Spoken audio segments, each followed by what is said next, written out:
Hey, it's Matthew again. In this video, we examine the deadly climbs made by brainless Karens. From a Karen with a self-made timeline that slashed nearly 40% off Everest's standard acclimatization schedule, to a Karen orchestrating a series of calculated fake emergencies on the Lhasa face.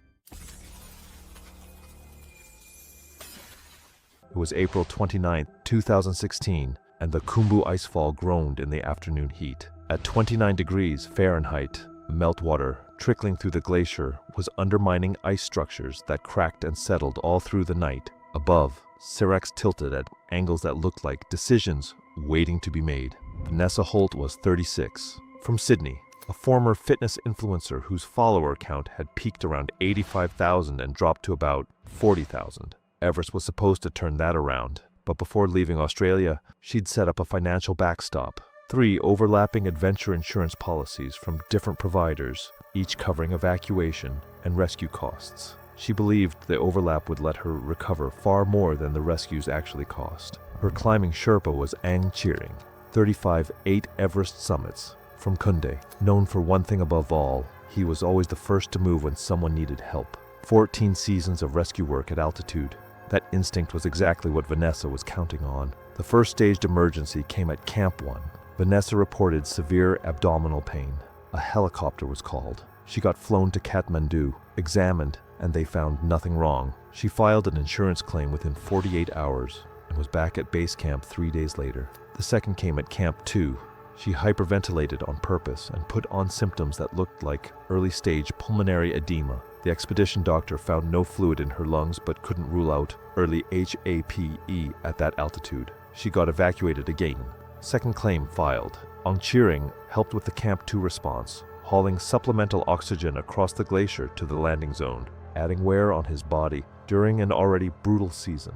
Between evacuations, other Sherpas noticed Vanessa bounced back too fast and showed no leftover symptoms. She came back each time with a readiness that looked more like planning than recovery. Ang Cheering told the expedition leader what he suspected, but the leader had no medical grounds to cut her. And that's the part that really gets under my skin with this one. Everyone suspected. The Sherpa saw it, the expedition leader saw it, the pattern was right there. But you can't definitively prove someone isn't sick at 21,000 feet, so nobody could stop her. She found a gap in the system and ran it 3 times. The third staged emergency was the most dangerous. At Camp 3, 23,500 feet on the Lhasa face, Vanessa took medications that brought on vomiting and a racing heart. At that altitude, the symptoms were impossible to tell apart from severe acute mountain sickness. She called for help. Ang Cheering heard the radio call from above Camp 3, where he was pre-staging oxygen for the summit push. He came down to her within 30 minutes, moving fast over steep ice the way someone does, after doing it dozens of times. What he found looked real. Vomiting, racing pulse, flushed skin. He started lowering her on the fixed ropes. During the descent, wind picked up on the exposed face, gusting to 35 miles per hour. The rescue became a real emergency, no matter whether the patient's condition was genuine. Ang Cheering was managing a body on 45-degree ice in worsening weather at 23,000 feet. At around 22,800 feet, the ice anchor he was weighting fractured. The screw pulled through a surface layer weakened by freeze-thaw cycling. Ang Cheering dropped 30 feet before his backup anchor caught. His body slammed into the ice wall, and the force went straight through his lower left leg. Compound fracture.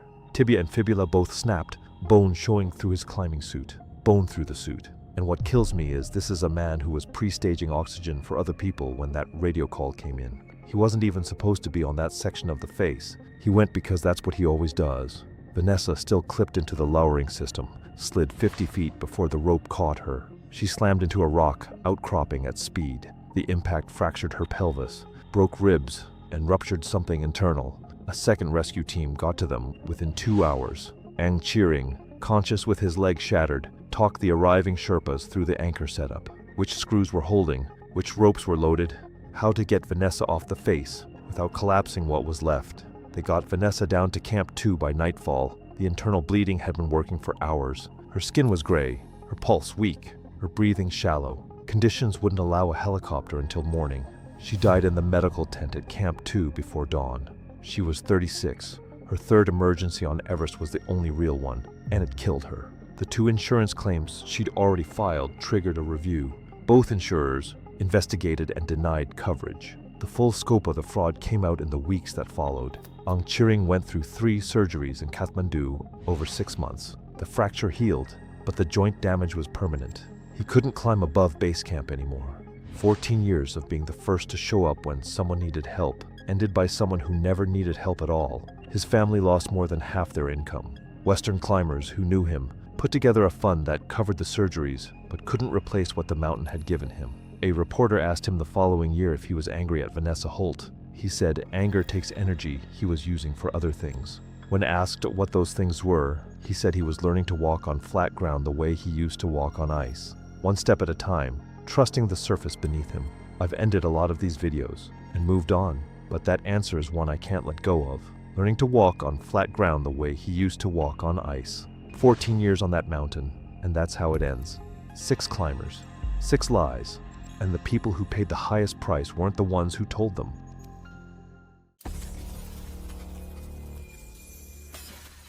It was September 6, 2016, Mount Elbert in Lake County. Colorado is the highest peak in the Rocky Mountains, at 14,439 feet. In September, the mountain is past its safest summer window. Afternoon weather builds fast. Temperatures drop without much warning, and the trail conditions that felt manageable at dawn can look completely different by midday. The Northeast Ridge route was open, but advisories about altitude-related illness were posted at the trailhead, not suggestions. Advisories. There is a difference, and most people who end up in trouble on that mountain chose not to see it. Renly Okafor was 47, a fitness instructor from Denver, Colorado. She was physically fit, ran half marathons regularly, and had summited 2 other 14ers earlier that summer without issue.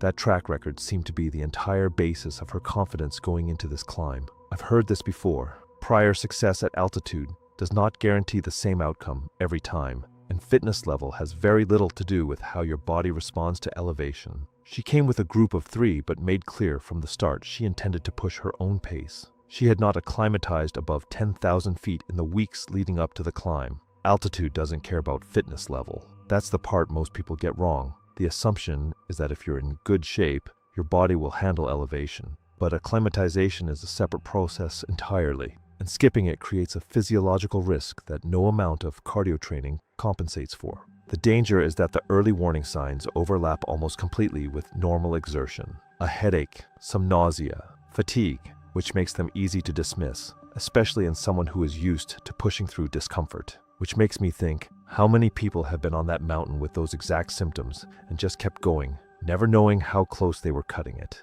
The evening before the climb, at their campsite near the trailhead, Renly mentioned a mild headache and slight nausea. She attributed it to dehydration and went to sleep. The others suggested she take an extra rest day before attempting the summit. She declined. The symptoms she described that evening are textbook early-stage HOP onset. Not dramatic, not definitive, but consistent enough that they should have changed the plan entirely. On the climb the following morning, around 12,200 feet, the headache returned stronger. A persistent dry cough developed, and her pace slowed noticeably. The others flagged it and suggested turning back. She told them she was fine, that they were overthinking it, and pushed ahead alone, separating from the group. By 13,400 feet, she had fallen well behind but was still moving. A separate group descending passed her somewhere in that stretch. They noted she looked pale, was breathing in short, labored bursts, and was moving slowly. They asked if she was okay. She told them she was fine. That exchange reminds me of the sea cave story earlier this episode. A completely different setting, but the same moment where someone had the chance to accept help and didn't. At approximately 13,800 feet, she sat down on a flat rock just off the trail. The descending group had already continued down, assuming she was resting. Her original group waited near the summit for roughly 25 minutes before starting back down.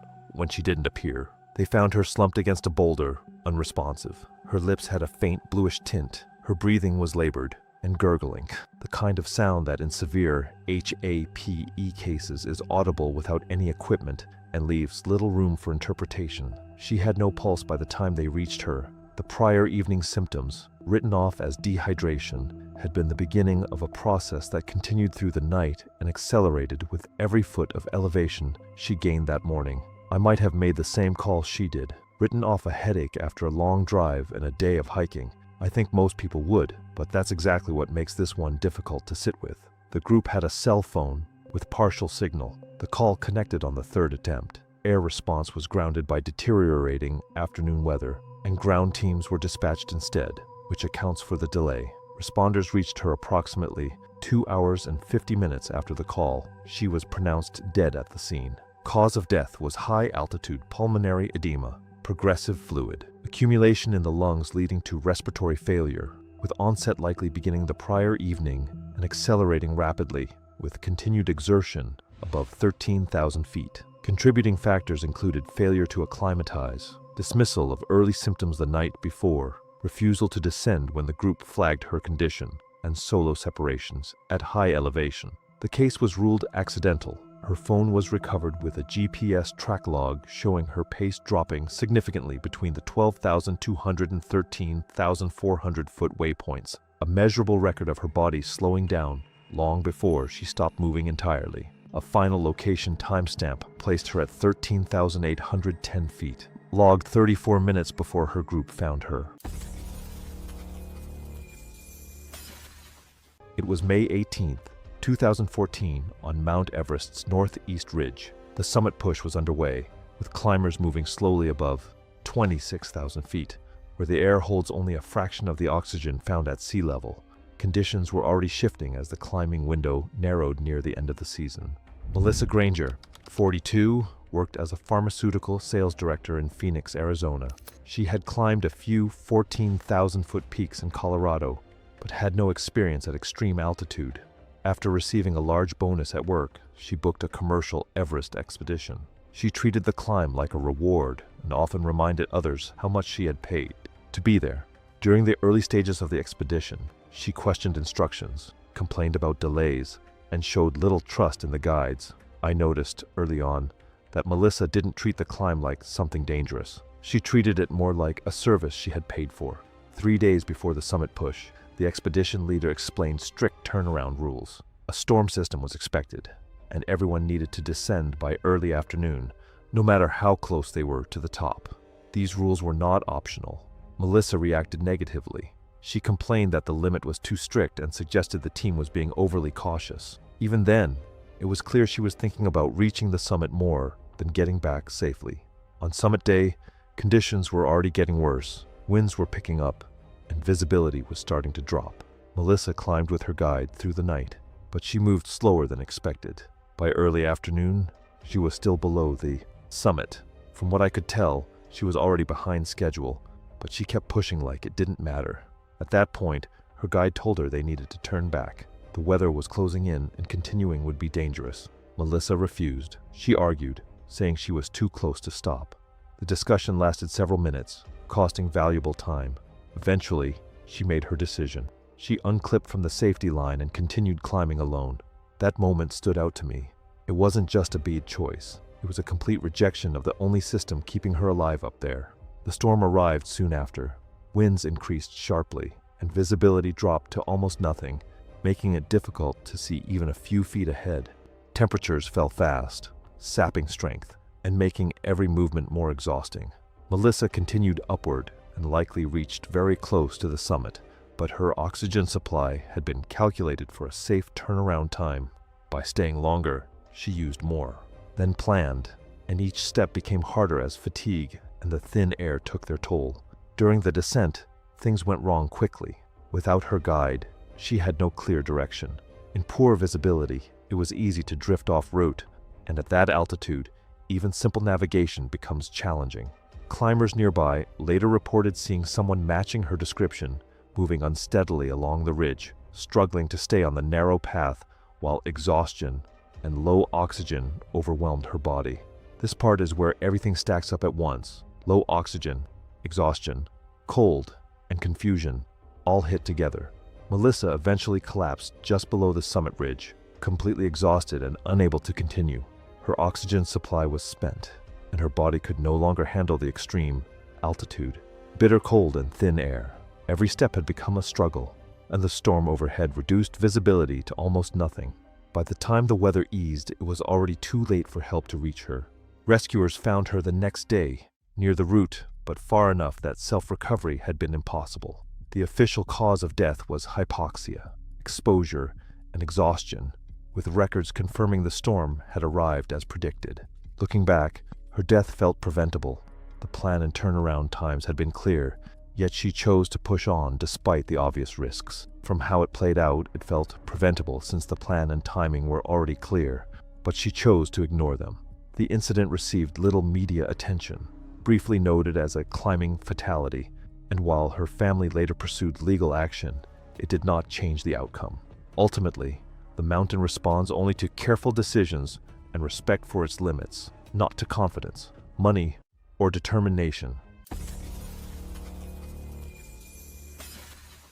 It was May 3rd, 2016. Mera Peak stands at 21,247 feet in Nepal's Khumbu region, placing its upper slopes above most of the world's breathable atmosphere. High Camp sits at roughly 19,400 feet, where the air before dawn runs below 10 degrees Fahrenheit, and the summit is less than 2,000 vertical feet away. At that elevation, the body's margin for error is effectively gone. Renata Clifford was 44 and worked at a marketing firm in Portland, Oregon. She had taken up climbing in her late 30s, 5 years of Colorado 14ers, accumulated gear, and a habit of describing her experience in detail to anyone who asked. Mera Peak was the next logical step by her own accounting. She booked an 18-day guided expedition through a licensed outfitter in Kathmandu, arrived with a printed checklist pulled from a mountaineering forum, and had a return flight locked in for May 7th.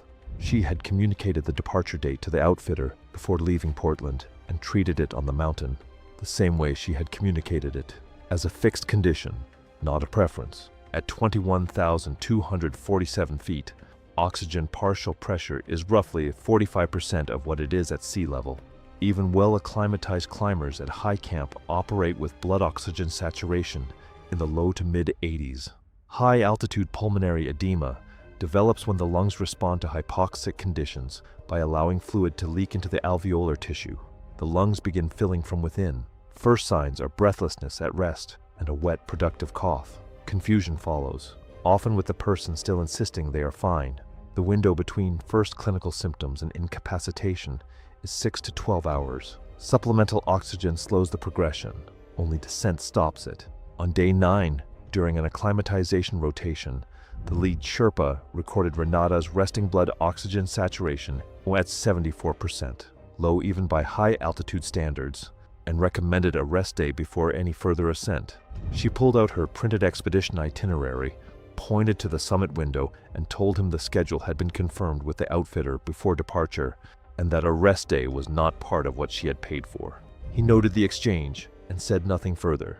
On day 12 at High Camp, his morning assessment found her reporting chest tightness she attributed to cold air. He asked her to take a full, deep breath. She could not complete it without a wet, productive cough that stopped several other clients mid-preparation. Her SpO2 reading, 68%. During the conversation that followed, she lost her train of thought twice within the same exchange. He told her plainly she needed to descend that morning. The summit attempt was finished. In front of 4 clients and the second Sherpa, Renata told him he was there to carry gear, not to make medical decisions. She dismissed him by name, instructed the second Sherpa to take her rope, and told the group to stop taking direction from him. He did not argue.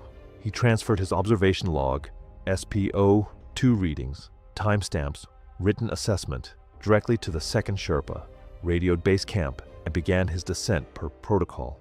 The second Sherpa, 23 years old and on only his second summit rotation, had no contractual authority to force a descent. He documented her condition in his own field notes and continued preparing the group.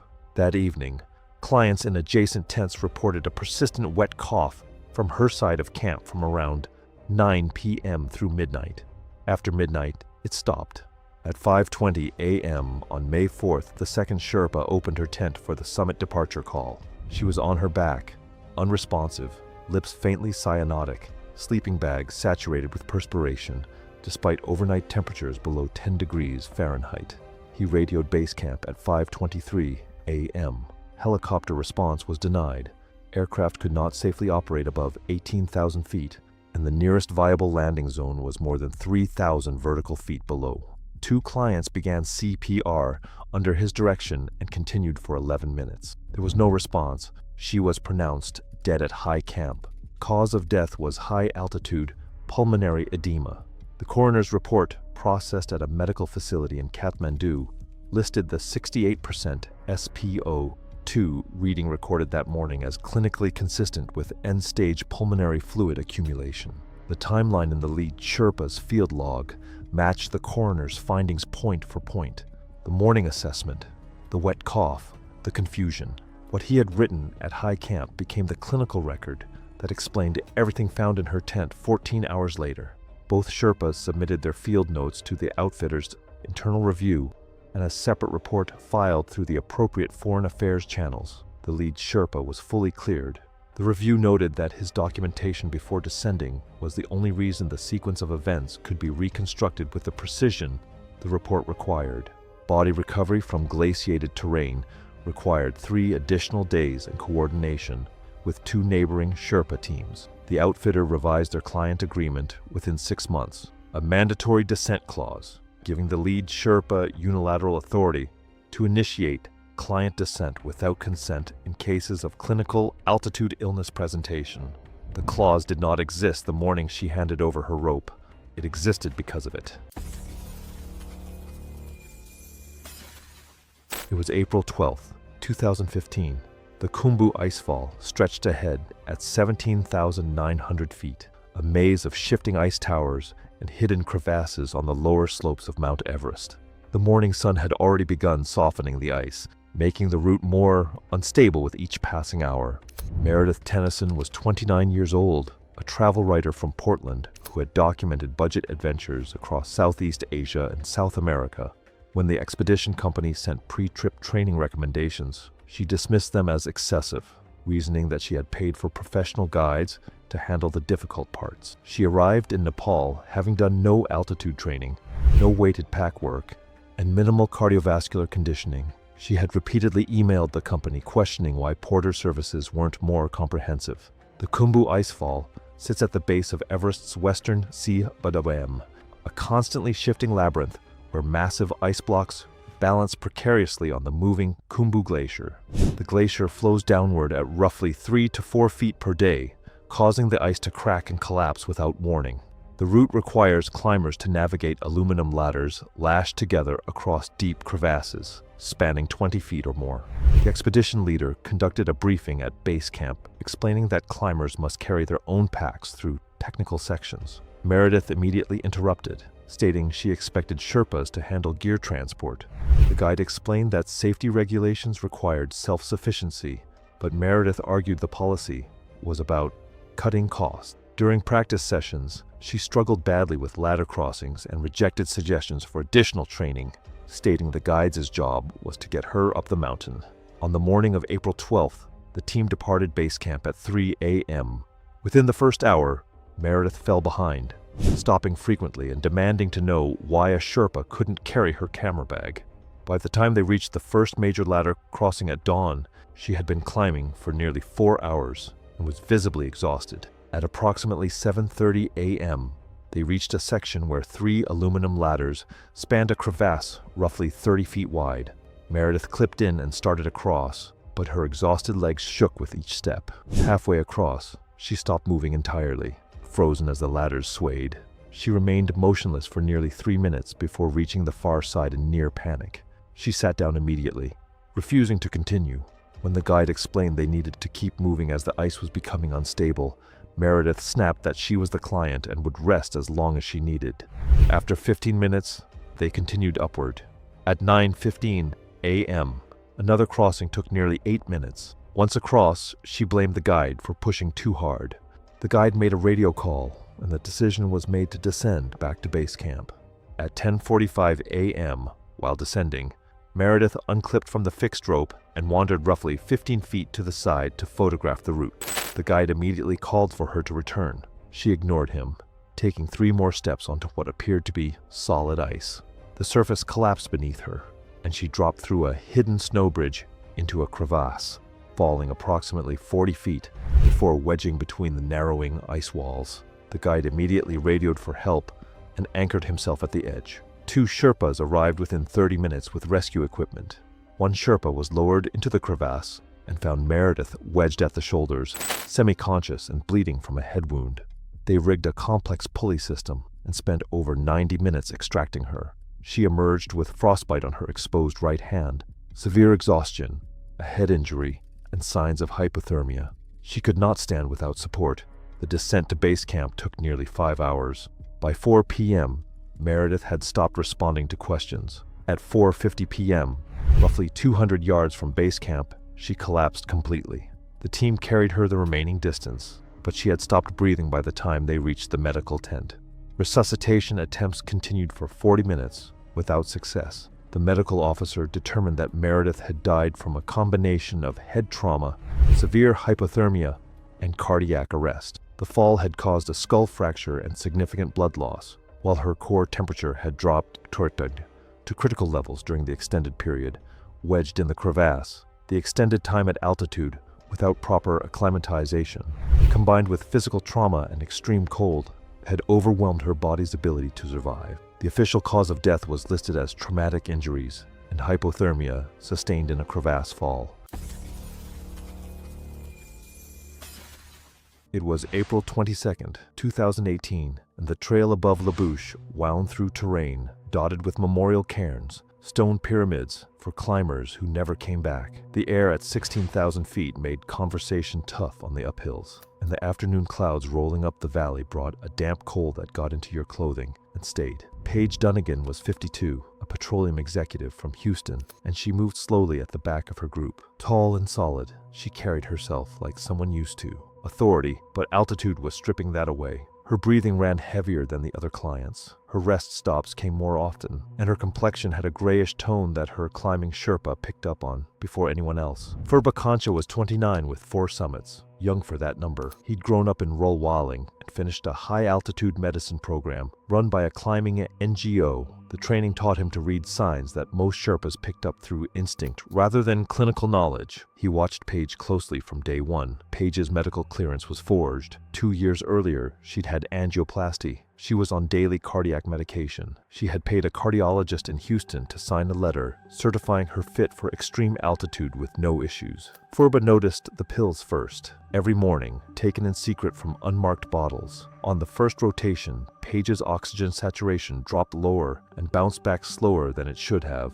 Her lips went bluish at 19,500 feet. On the second rotation to Camp 2, Furba picked up an irregular pulse, racing, then pausing, then racing again. He reported it. Paige pulled out the cardiologist's letter. The expedition doctor went with the paperwork. Paige found out Furba had raised concerns. She told Furba, right there in front of other Sherpas, that if Furba's interference cost her the summit, she'd make sure Furba never worked for the company again. Paige had connections to the expedition's investors. That kind of threat carried real weight in a community where seasonal work decided whether families got through the winter. This part is hard for me to talk about calmly because the power dynamics are so ugly. A 29-year-old Sherpa catches a legitimate medical red flag, reports it like he's trained to, and gets threatened with career destruction by the patient. And the system lets it happen because Paige has paperwork and connections. Furba stopped filing formal reports. He didn't stop watching. During the third rotation, he saw Paige palming white tablets under her tongue, nitroglycerin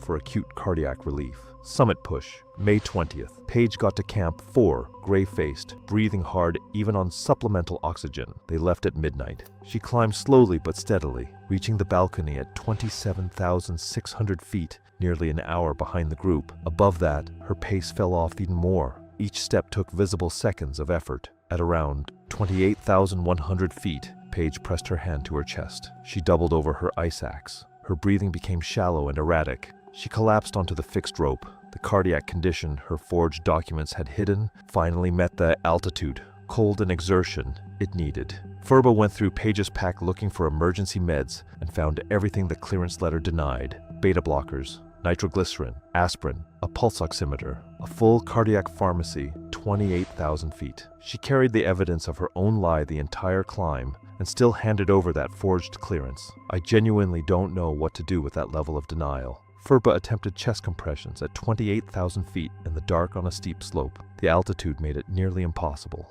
He managed less than a minute before exhaustion, and the lack of any response made the outcome clear. Paige Dunnigan was 52. The investigation pulled Paige's full medical records. The physician in Houston lost his license. Furba Kancha finished the season but never went back to high-altitude work. He told friends what happened at 28,000 feet changed something in him that didn't come back. I want to take a second here because I sometimes get asked why I keep making these videos. It's not about just being a source of income, and honestly, the answer changes depending on the week. Sometimes it's because the stories genuinely keep me up at night, and making the video is the only way I can get them out of my head. Other times it's because I read the comments and realize people actually learn from this stuff. But if I'm being really honest, the main reason is the Sherpas. Their side almost never gets told, and I think that matters more than any of us realize.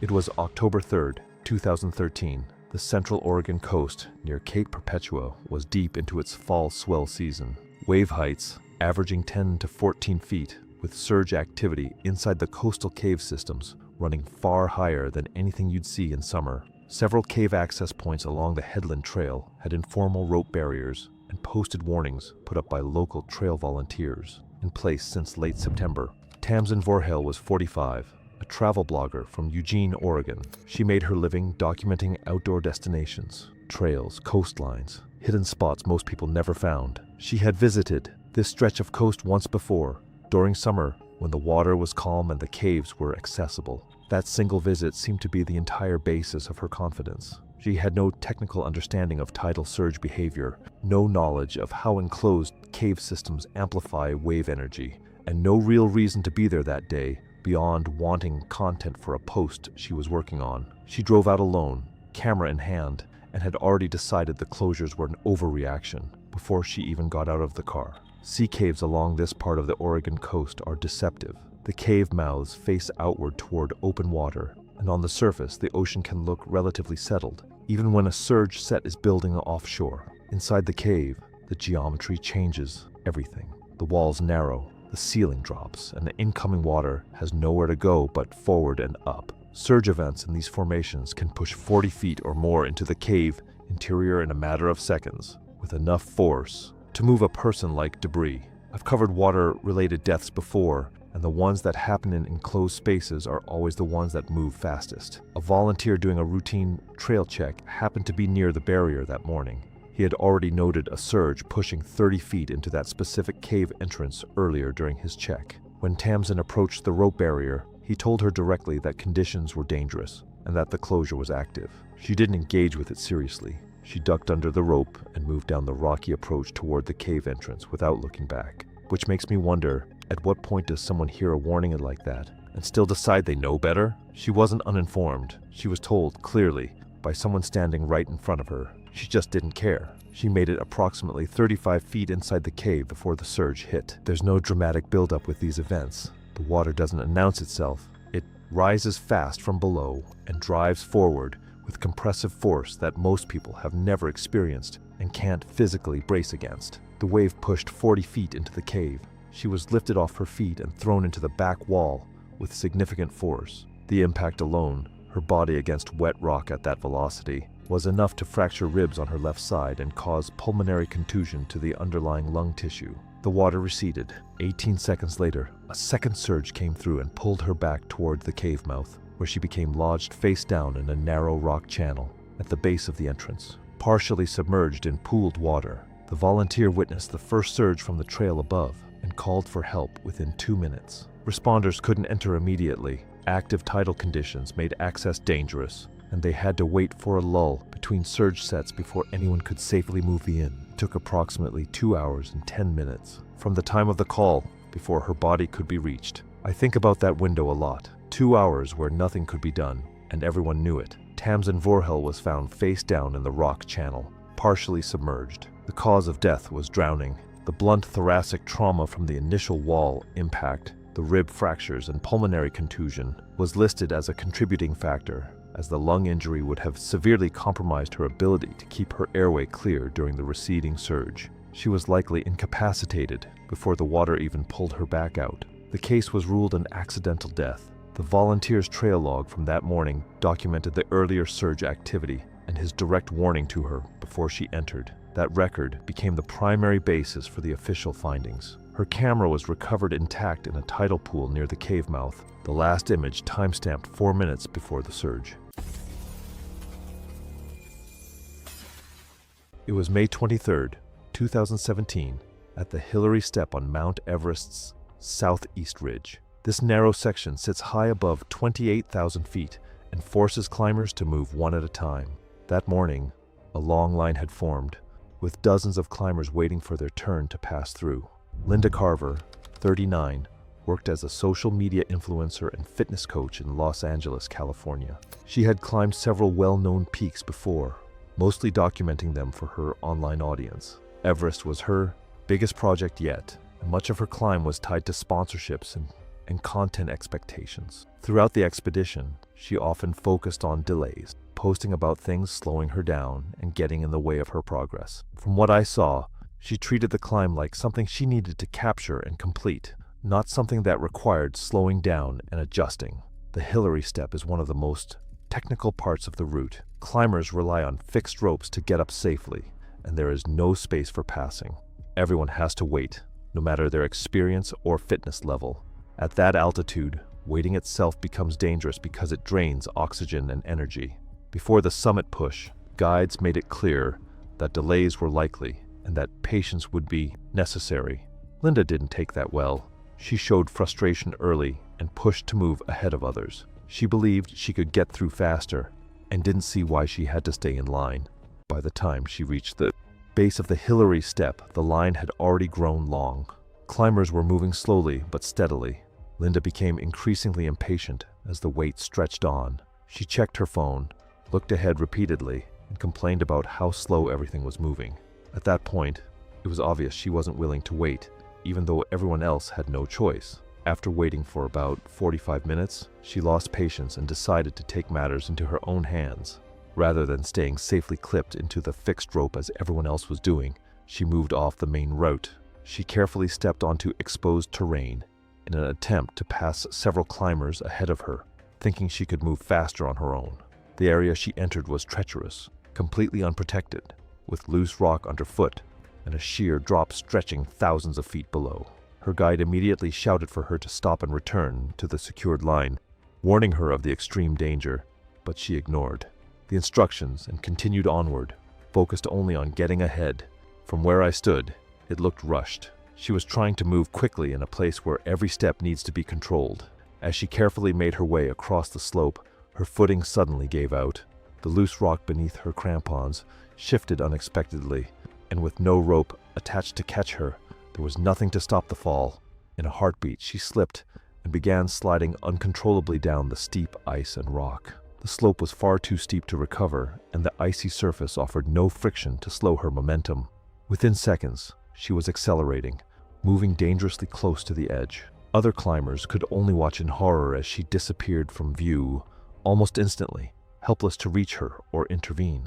The entire sequence happened so fast that there was no time to react. One single misstep and everything was gone. Rescue teams could not reach the area where she fell. The terrain below was too steep and broken, with deep crevasses making recovery impossible. Her body was never found.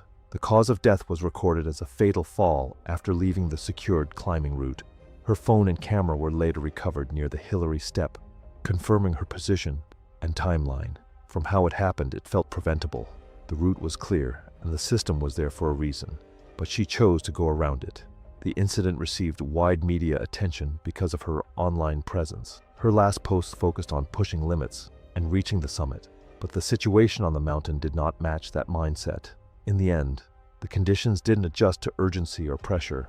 They only responded to how carefully each step was taken. It was August 19th, 2015. The sky above the canyon trailhead in Kane County, Utah, was completely clear, pale blue, no wind. 14 miles to the northeast, it had been raining since before dawn.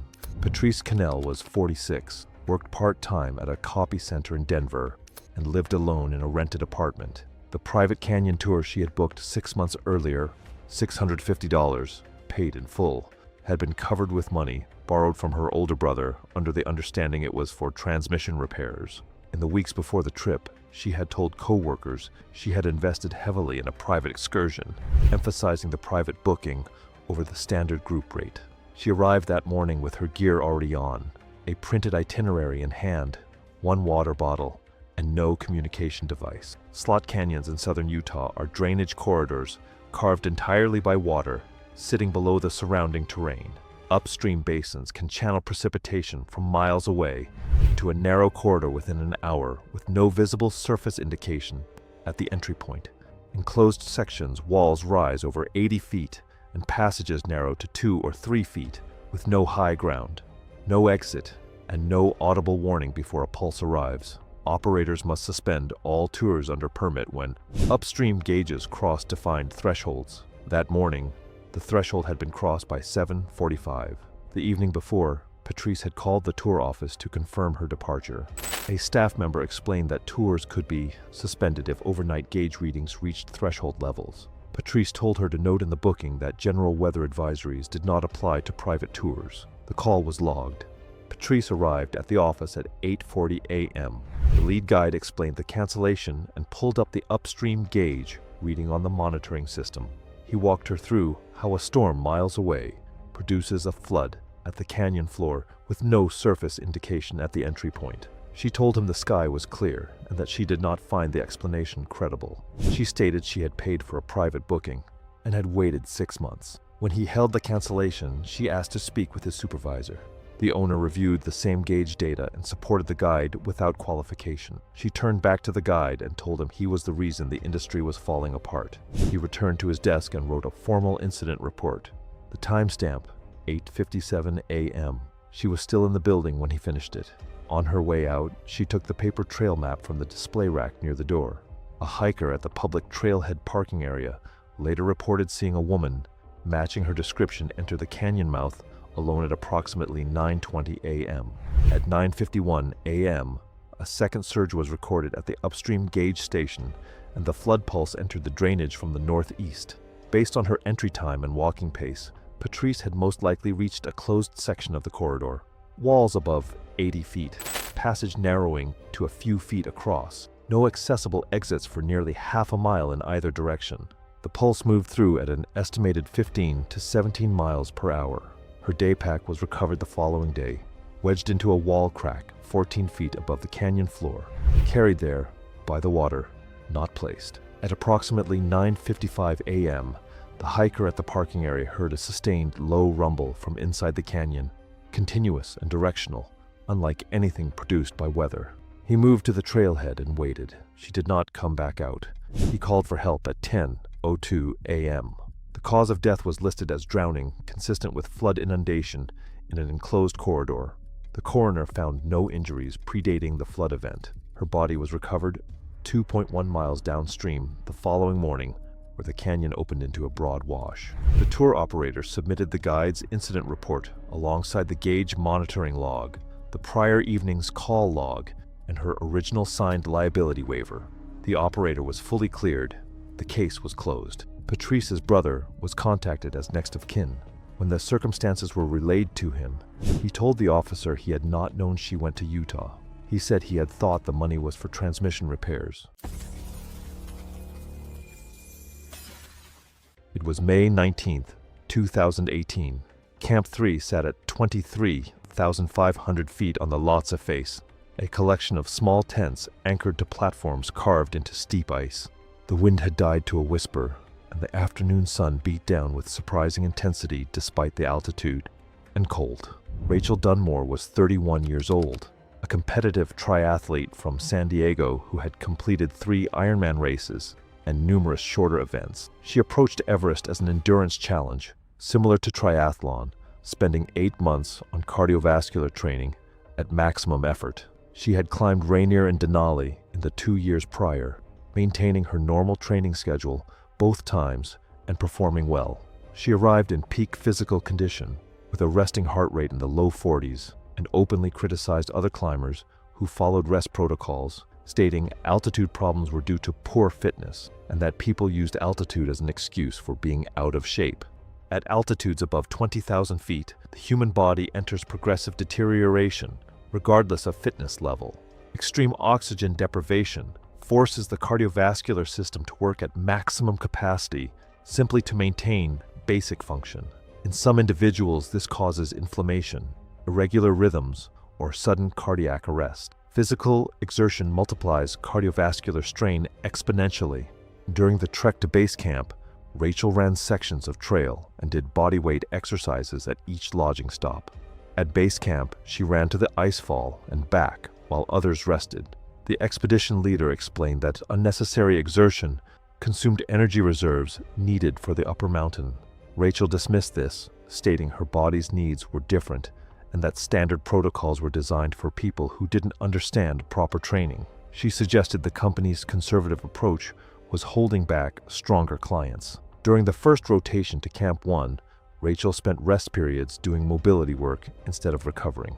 On the mandatory rest day that followed, she completed a 4-hour training hike partway up the icefall. The expedition leader called a meeting emphasizing rest days were non-negotiable. Rachel argued the policy was too restrictive and that experienced athletes should be allowed to train as they saw fit. During the second rotation at Camp 2, she did high-intensity intervals outside her tent until visibly breathless in the cold. When another climber expressed concern, she stated they were witnessing what proper conditioning looked like. The third rotation pushed to Camp 3. Rachel climbed strongly, but spent 30 minutes outside reorganizing gear upon arrival, rather than resting. That afternoon, she lay in her tent with her heart racing above 120 beats per minute, despite lying completely still. After an hour, she sat outside, noting the elevated rate and a growing pressure in her chest. The guide checked her oxygen saturation, found it lower than expected, and listened to her heart, hearing an irregular rhythm with occasional extra beats. He told her she needed to descend to Camp 2 immediately. Rachel argued that irregular heartbeats were common at altitude, and she just needed rest, adding that she had experienced similar symptoms during intense training blocks, and they always resolved on their own. The guide explained cardiac issues at this altitude could escalate to life-threatening within minutes. Rachel accused him of overreacting and suggested his lack of athletic background made him overly cautious about normal training stress. She agreed to descend but insisted on waiting an hour. The guide agreed to monitor for 30 minutes only. Not long after, the chest pressure intensified and her heart rate was over 140 lying down. They began preparing to descend, but getting her boots and harness on left her breathless, the chest pressure now painful. 2 additional guides joined them. The descent began at 4:30 p.m. After roughly 300 feet over half an hour, Rachel stopped, reporting intensified chest pain and extreme weakness. Her face was pale and her breathing rapid. She became confused and disoriented, then unresponsive. She slumped forward, unconscious, and within seconds her heart stopped entirely. The guides began CPR while holding position on the steep ice face. Additional support arrived from Camp 2 within 20 minutes, but nearly an hour of continuous resuscitation produced no response. Her body was lowered down the Lhotse face after dark, reaching Camp 2 well into the night. The expedition doctor confirmed cardiac arrest caused by fatal rhythm disturbance at extreme altitude. Her heart had been under severe cumulative stress from oxygen deprivation, compounded by relentless physical exertion maintained throughout the entire expedition. Her exceptional fitness had allowed her to push through early warning signs until her heart simply gave out. Among her belongings was a training log documenting high-intensity workouts every single day of the climb. Her final entry, written that morning, noted she felt strong and ready for the summit push. It was May 8, 2017, and Everest Base Camp was bright and still, the sun softening the glacier into a wet sheen. The temperature hit 31 degrees Fahrenheit, mild enough to make the mountain feel almost welcoming. Andrea Farr was 47, from Miami, a hedge fund manager who solved problems with capital. Mountains, she was finding out, didn't respond to money. Her body needed weeks to adapt to altitude, and no wire transfer could speed that up. She had done 1 rotation to Camp 1, which wiped her out more than expected. The schedule called for 2 more over 10 days. Andrea saw dead time. The arrangement went through a helicopter company in Kathmandu. Fake a knee injury, get evacuated, have the helicopter land at Camp 2 instead of flying to Kathmandu. She iced and compressed her knee overnight to create swelling. The expedition doctor found inflammation that looked like a soft tissue injury and called for evacuation. I've covered a lot of shortcuts people take on this mountain, but this one is something else. You can buy your way past a lot of things in life, but you cannot buy your way past biology. Red blood cells don't care how much money you have. The helicopter lifted off from base camp and instead of heading to Kathmandu, set down at Camp 2 on the western CWM.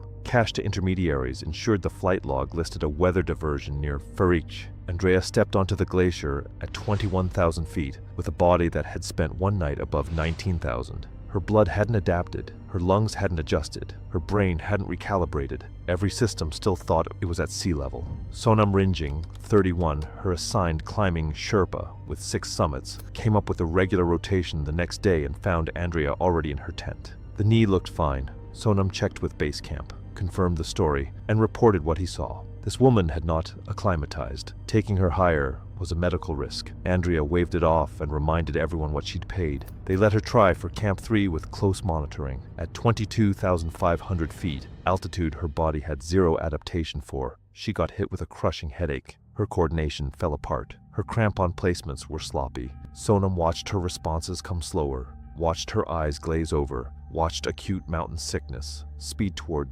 something worse. Sonam told her to go down. Andrea refused. She made it to 23,000 feet before she couldn't clip her own ascender without someone guiding her hands. Her words were garbled. She kept fumbling gears she'd used for weeks. Full haste, severe cerebral edema shutting her brain down. Sonam and a second Sherpa started lowering her down the Lhotse face. Andrea turned combative, her dying brain reading rescue as an attack. She swung her arms, fighting them. And here's the thing that wrecks me about HACE. The person you're saving fights you. They don't understand you're helping. Their brain turns rescue into threat, and Sonam is absorbing punches on steep ice, trying to keep this woman alive. Her ice axe caught Sonam in the shoulder. In the same moment, Andrea unclipped her own harness. She slid right away on the steep ice and fell roughly 800 feet before hitting a rock shelf. The injuries were catastrophic. 800 feet. That's roughly the height of a 60-story building, and the only reason it stopped there was because the rock shelf caught her. Without it, the Lhotse face doesn't end for another 2,000 feet. Sonam Rinjing needed surgery in Kathmandu, torn ligaments that never fully healed. He couldn't go back to high-altitude guiding. He ended up doing trekking work in the lower Khumbu at about half the pay, supporting a wife, 2 kids, aging parents, and a younger brother still in school. Half the income, because a woman from Miami couldn't sit still for 10 days. I don't know how you process that math. It was March 14th, 2014. Zion National Park in southern Utah was carrying the tail end of winter. Overnight temperatures had been dropping below freezing for weeks, and the freeze-thaw cycle had been working on the rock faces and scree fields throughout the backcountry in ways that aren't visible from the trail. A specific off-trail section near the Angels Landing corridor had an active closure marker posted at the approach, put in place because of documented unstable conditions in that area following the winter freeze cycle. Delvina Marsh was 41, a property manager from Scottsdale, Arizona. She drove up alone for a day hike, had completed the main Angels Landing route once before, and had decided that prior experience was sufficient qualification to ignore an active trail closure. Her goal was a lesser-known overlook she had found referenced on a hiking forum, not an official destination, not a marked route, but just a spot someone had posted about online. She came with trail runners instead of boots, no trekking poles, and a day pack that suggested she had not thought seriously about what the terrain might actually look like in March. I've seen this before, someone treating a winter backcountry approach like a summer day hike, and the gap between those two things is where these cases are born. Zion's geology is worth understanding here. The park sits on layers of Navajo sandstone, visually striking but structurally unpredictable in cold weather. The freeze-thaw cycle forces water into existing rock fractures, expands them overnight, and leaves surface rock in a state that looks stable but isn't. Scree fields in particular become significantly more dangerous after winter because the freeze-thaw process disrupts whatever natural settling had occurred. A rock that held weight in October may not hold it in March, which makes me wonder how many people walk onto those slopes every season without knowing any of that, and how many of them get lucky, simply because nothing shifted under them. She passed 2 posted closure signs on her way in. Another hiker coming down the trail warned her directly that the route ahead was unstable and that the rock conditions were bad. She waved him off without breaking stride and kept going. What strikes me about that exchange is how ordinary it probably looked in the moment. A brief conversation on a trail, one person continuing on while the other walked away. No way for him to know what he was walking away from. She cut off trail onto a scree field to bypass a gated section of the route. The slope was steep, north-facing, and still partially frozen underneath the loose surface rock. She was approximately 2/3 of the way up the field when she stepped onto a cluster of flat rocks near the top. One shifted. That single movement pulled 3 others with it, and the cascade built from there. She lost her footing immediately, slid 6 feet across the moving surface, reached for a handhold that gave way, and went over a 58-foot sandstone ledge. She struck a narrow rock shelf at roughly the 30-foot mark. The impact there fractured her cervical spine at C5 to C6, an injury that would have rendered her immediately incapacitated and unable to brace for what came next. She hit the canyon floor seconds later. The final impact was the fatal event. The systemic trauma from that landing at that height onto sandstone was not survivable. A hiker on the canyon floor below heard the rock fall and saw debris land nearby but didn't locate her until he moved along the base of the wall toward the source of the sound. The hiker below called for help on a cell phone. The signal dropped twice before the call connected. Help arrived approximately 3 hours and 20 minutes after the fall. The terrain and the restricted nature of the area slowed access significantly. I think about that hiker a lot, standing at the base of that wall with nothing to do but wait. Delvina Marsh was found at the base of the ledge, partially covered by displaced rock. The canyon floor impact was identified as the cause of death, catastrophic blunt force polytrauma, consistent with a multi-impact fall from significant height. The cervical fracture sustained at the mid-fall shelf strike was a critical contributing injury, rendering her unable to control her body position for the final impact. Additional findings included a basilar skull fracture, shattered pelvis, a femur fracture, and diffuse internal hemorrhaging across the thoracic and abdominal cavities. The case was ruled accidental. GPS data recovered from her phone showed her route deviating off the main trail and led onto the scree field approach, and the hiker who found her provided a written account confirming the rock fall sound and debris pattern, both consistent with the physical evidence at the scene.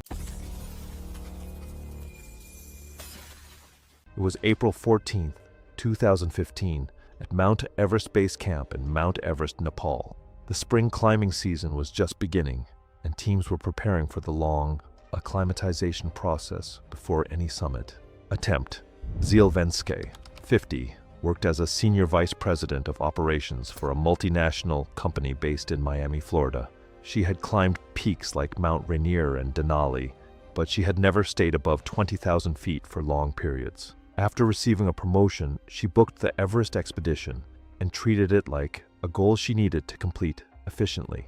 Early on, she showed frustration with the pace, often questioning the schedule and pushing for things to move faster. She treated the climb more like a project deadline than something that required patience. From what I saw, she didn't like slowing down, even when it was clearly necessary. During the initial briefing, the lead guide explained that the team would spend weeks rotating between camps before attempting the summit. The plan was standard and based on years of experience. Ziel questioned the schedule almost immediately. She suggested it could be shortened and made it clear she believed she could handle more than what was planned. By the second week, her frustration had grown. On day 8, she pushed to skip a scheduled rotation and rest period. She said she already felt adjusted and did not see the point of repeating climbs. Guides warned her that acclimatization does not work that way, but she continued to argue. She even tried to convince others to follow her plan. At that point, it was obvious she was relying too much on confidence and not enough on how the body actually reacts up there. Ignoring the planned schedule, Ziel moved ahead with 2 other climbers and went directly to Camp 2 at over 21,000 feet. Not long after arriving, she began showing early signs of altitude sickness. She had persistent headaches, felt nauseated, and lost her appetite, but she brushed it off and kept acting as if nothing was wrong, insisting she was fine. That same night, her condition took a serious turn. Her breathing became uneven and labored, making it hard for her to lie flat or get any real rest. Those around her noticed she was struggling, but she dismissed the warning signs and kept moving, trying to organize her gear and plan the next ascent. I could tell this was the moment when turning back could have saved her, yet she pressed on as if sheer willpower could override the limits of the mountain. By morning, her state had become critical. She was disoriented, confused, and unable to focus on even simple tasks. Shortly after, she lost consciousness entirely. Emergency oxygen was administered, but at that point, it was too late. The rapid ascent and extreme altitude had already overwhelmed her body, leaving it unable to recover. The team immediately began bringing her down the mountain. At high altitude, descending is the only real treatment for this kind of condition. However, the delay had already made things worse. Her body had not adjusted properly, and the rapid ascent had pushed it too far. During the descent, her condition kept worsening. She never regained full consciousness and died before reaching a lower altitude where medical treatment could have made a difference. The official cause of death was high-altitude cerebral edema, resulting from ascending too quickly without proper acclimatization. Medical examinations later confirmed that her brain had swollen significantly, with abnormal fluid buildup throughout the cranial cavity, both classic and dangerous signs of advanced altitude illness, showing just how severely her body had been affected by the rapid ascent and extreme elevation. From how it happened, it felt avoidable. The plan was already there, and the process was clear, but she chose to go against it. The incident received only brief coverage in local news and largely went unnoticed internationally. Her company issued a short statement, but no further public discussion followed. Later, medical experts cited her case as a clear example of why altitude acclimatization cannot be rushed. In the end, the mountain didn't bend to confidence, experience, or determination. It only responded to how carefully climbers respected the hard limits of the environment. It was July 22nd, 2017. The south rim of the Grand Canyon sits at nearly 7,000 feet, where late July mornings run mild and the sky opens wide above the canyon edge. 4,000 feet below, the inner gorge operates under an entirely different climate. Dark canyon walls absorbing and radiating heat through the afternoon with almost no airflow at depth. By midday, the canyon floor routinely reaches temperatures the rim never approaches. Marta Devon was 54 and had recently retired from a career in school library work in Columbus, Ohio. She was organized in the specific way that people who spend careers cataloging information tend to be. She arrived with a folder, printed resources, and cross-referenced notes. The problem was her sources. Her entire itinerary had been built from a travel blog written by someone who had completed the same trail in late September, a month when the inner canyon runs close to 30 degrees cooler than July. The departure time, the water recommendations, the expected conditions, all pulled from a post that had no bearing on what she was walking into. She carried 2 liters of water for a 9.5-mile one-way descent to the river. She had no desert hiking experience. The canyon's heat is not simply a function of air temperature. The walls, dense, dark, metamorphic rock, absorb solar radiation through the morning and release it at ground level through the afternoon, creating a radiant heat environment that persists regardless of cloud cover or time of day. Late July monitoring consistently records canyon floor temperatures between 110 and 118 degrees Fahrenheit between noon and 5 p.m. Without sufficient hydration, the body's sweating mechanism eventually shuts down entirely and core temperature climbs unchecked. The posted water minimum for a full river descent in July is 4 liters per person, with enforced rest at each rest house during peak heat hours. 3 heat advisory signs were posted at the trailhead that morning. A ranger was stationed there, specifically for heat intercepts, a standard summer assignment. He approached Marta at 11:42 a.m. and told her the canyon floor would reach between 110 and 115 degrees Fahrenheit by early afternoon. He pointed out that her water supply was less than half the posted minimum for her stated destination. She produced the printed blog itinerary from her bag, held it flat between them, and pointed to the departure time on the page, indicating the source had a large readership and that his advisory contradicted published trail data. He told her the blog was not a safety source and did not step aside. She opened her small notebook, located his badge number on his uniform, and wrote it down in deliberate block letters without looking away from him. She told him she would be filing a formal complaint with his supervisor before she returned that evening. Then she walked around him and started down the trail. He completed his written incident log at 11:49 a.m., noting her name, destination, observed water supply, and the full exchange in sequence. Canyon floor temperature reached 112 degrees Fahrenheit by 2 p.m.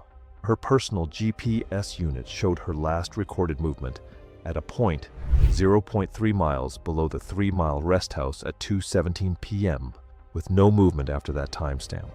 A group of 4 ascending hikers passed a woman resting against the canyon wall near that location at approximately 2:45 p.m. She did not respond when 2 of them acknowledged her as they passed.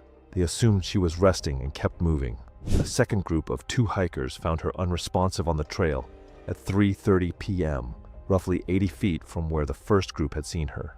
Both water containers were empty. Her skin was hot and dry to the touch, with no perspiration, consistent with heat stroke at the stage where the sweating mechanism has failed entirely. One hiker carried a satellite communicator and activated an emergency signal at 3:34 p.m.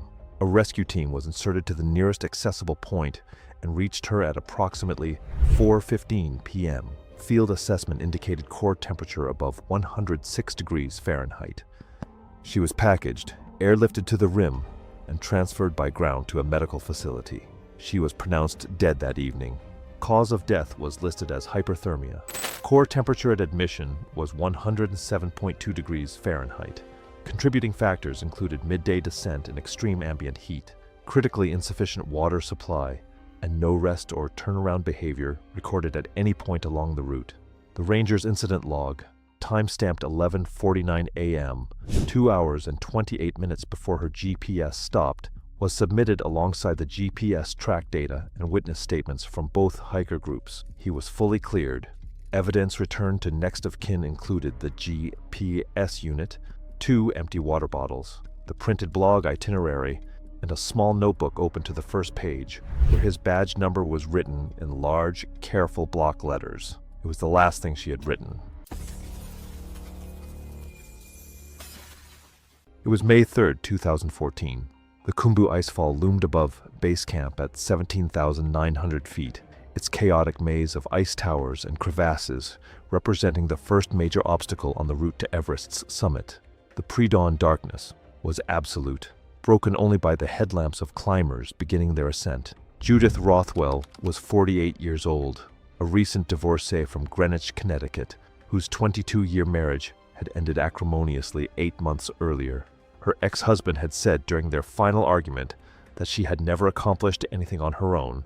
Judith fixated on this and decided summiting Everest would be the ultimate proof of his wrongness. She had no mountaineering experience beyond a corporate team-building hike, but had significant financial resources and assumed hiring the most expensive expedition company would compensate for her lack of preparation.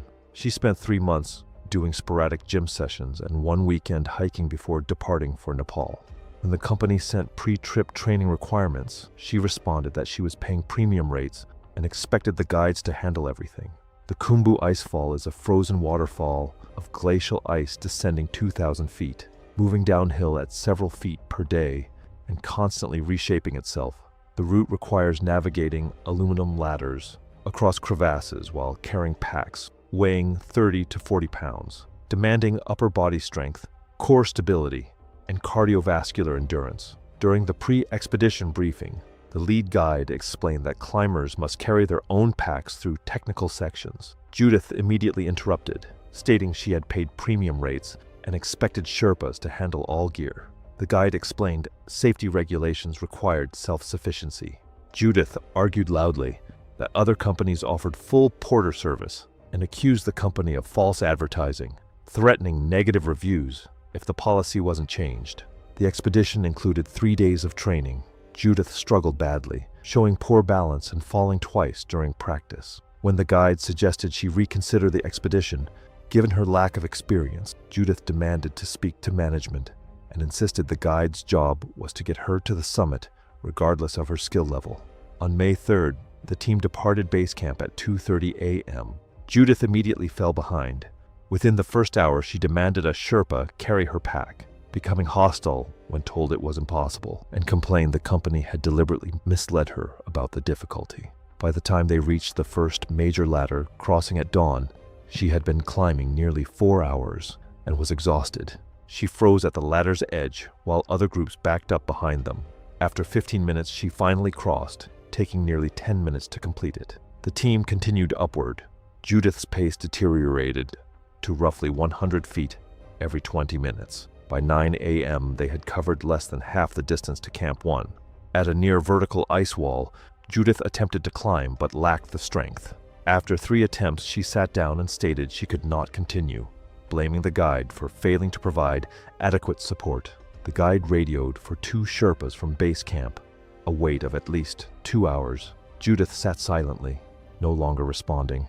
At 10:45 a.m., Judith suddenly stood and announced she needed photos to document her experience. Before the guide could stop her, she unclipped from the fixed rope and walked approximately 15 feet to her right. The guide immediately called for her to return. She ignored him, taking 3 more steps onto snow-covered ice. The surface collapsed beneath her and she dropped into a crevasse, her scream cutting off as she disappeared into darkness. The guide radioed for emergency assistance. 2 Sherpas arrived within 30 minutes. One was lowered into the crevasse and found Judith's body at approximately 80 feet, wedged between narrowing ice walls, not breathing, with no pulse and her neck bent at an unnatural angle. Extraction took nearly 3 hours. She was pronounced dead at 6:30 p.m. Death had been nearly instantaneous. A fractured skull and broken neck from an 80-foot fall against ice walls. The investigation noted she had unclipped from the fixed rope herself, leaving no safety system to arrest the fall. No findings of negligence were made against the expedition team. Her phone was recovered intact. The final photos on it were wide shots of the ice fall, time-stamped 4 minutes before she fell.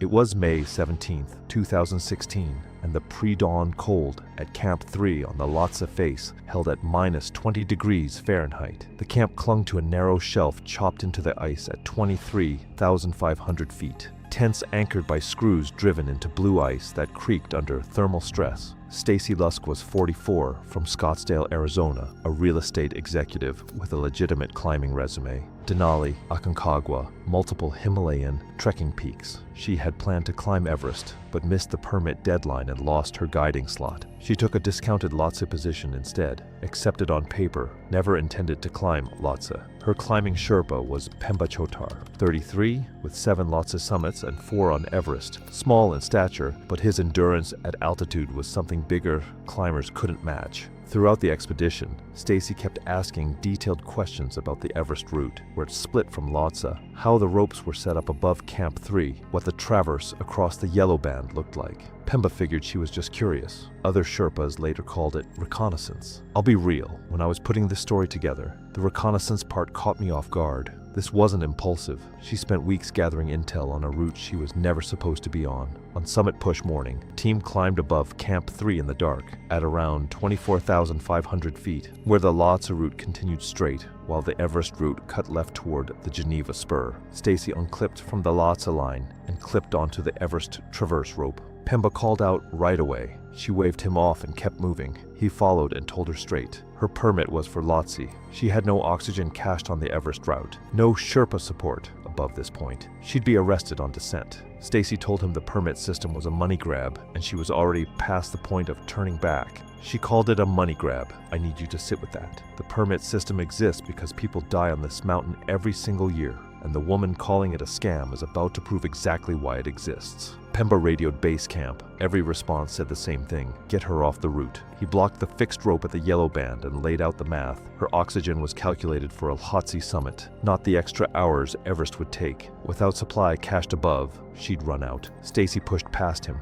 Pemba refused to follow. He unclipped from the Everest rope and went back down to the Lhotse line. Stacy was alone on the Everest route, above 25,000 feet. She made it to around 26,200 feet on the Geneva Spur before the oxygen math became undeniable. She turned around, but she'd been above 24,500 feet for hours longer than planned, exhausted, hypoxic, moving through terrain she'd never seen before. On the traverse back, she missed a clip-in point on an exposed section of rope. She tumbled several hundred feet down the face before coming to rest against broken ice. A Sherpa team found her the next morning. Pemba Chotar was questioned by authorities for 2 days. His answers never changed. He warned her, blocked her, radioed for support, and refused to enable the decision. He was cleared, but other Sherpas said he was quieter after that season. 2 days of questioning for a man who did everything right. That part genuinely made me angry. He warned her, he blocked the rope, he called it in, and he still had to sit in a room and justify himself.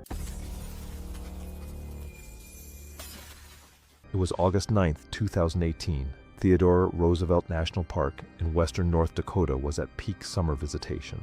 The south unit of the park holds several free-roaming bison herds that move unpredictably across open grassland and frequently cross through visitor areas without warning. Signs posted throughout the park are explicit. Maintain a minimum distance of 75 feet from all bison at all times. That number exists for a reason. Preska Dunwall was 52. A retired school teacher from Fargo, North Dakota. She wasn't a stranger to the park. She'd visited twice before, but somewhere along the way she had developed a habit of pushing boundaries for better photos. Her daughter had argued with her about it before this trip, which tells me this wasn't a one-time lapse in judgment. It was a pattern. She carried a point-and-shoot camera and had no formal wildlife safety awareness beyond what she assumed was common sense, which, as it turns out, wasn't enough.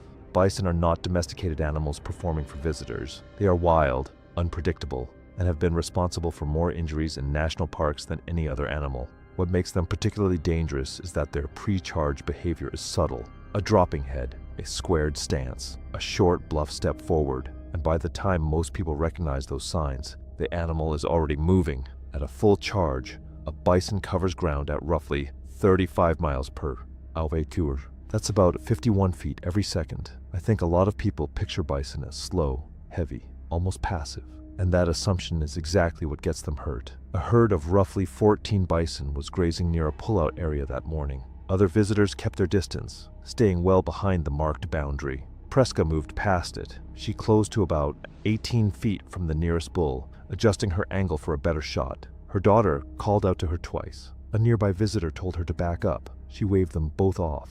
It's the daughter detail that gets me every time I go through a case like this. Someone who knew her, who had argued with her about this exact behavior before, watching it happen anyway, and not being able to stop it. At 18 feet, she was well inside the margin where retreat becomes irrelevant. Even if she had turned and run the moment the bull moved, the numbers don't work in her favor. 18 feet at 51 feet per second leaves no functional window to escape. What I find difficult to get past is that every single person around her saw it coming. Her daughter, the nearby visitor, probably others in that pullout watching from a safe distance. Everyone except her. The bull's head dropped, its stance squared. She either didn't recognize it or didn't react in time. The bull covered 18 feet in under 2 seconds. The first impact was a direct horn strike to her lower left abdomen, penetrating trauma to the abdominal wall with vascular and bowel involvement consistent with the depth and angle of the strike. The force of the charge lifted her off the ground. She came down hard on her back. As the bull moved through,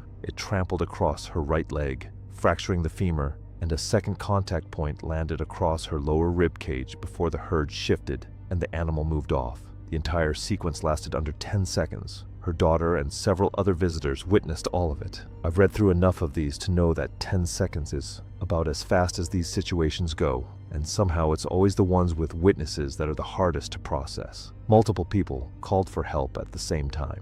A ranger unit already in the south unit reached the scene in approximately 14 minutes. Preska was conscious when they arrived, but in severe pain, showing physical signs consistent with significant abdominal trauma, guarded positioning, and labored breathing. She was transported to a regional trauma center as quickly as the location allowed. She died on the operating table approximately 4 hours after the goring. The left iliac artery laceration was the primary fatal injury. Blood loss during transport and into surgery was significant and ultimately uncontrollable. The bowel perforation added surgical complexity, but was secondary to the vascular injury as the cause of death. Femur fracture and rib injuries were noted as additional findings. Witness statements from her daughter and 3 other visitors provided a consistent account of the sequence, where she was standing, the warnings she received, and the full charge. Those statements, combined with the ranger's on-scene assessment, formed the basis of the official findings. No action was taken against the animal.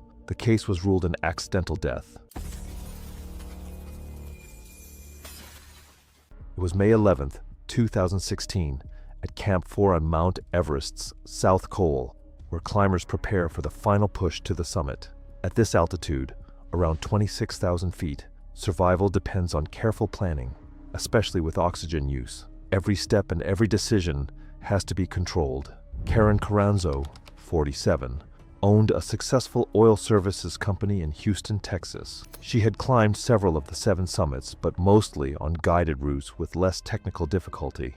Everest was different, but she approached it the same way she approached business. She often reminded others how much she paid for the expedition and expected better treatment because of it. During the climb, she complained about gear distribution and questioned why everything wasn't adjusted to her preference. I noticed she treated shared resources like they were personal upgrades instead of something everyone depended on. Before the summit push, guides explained how the oxygen would be distributed.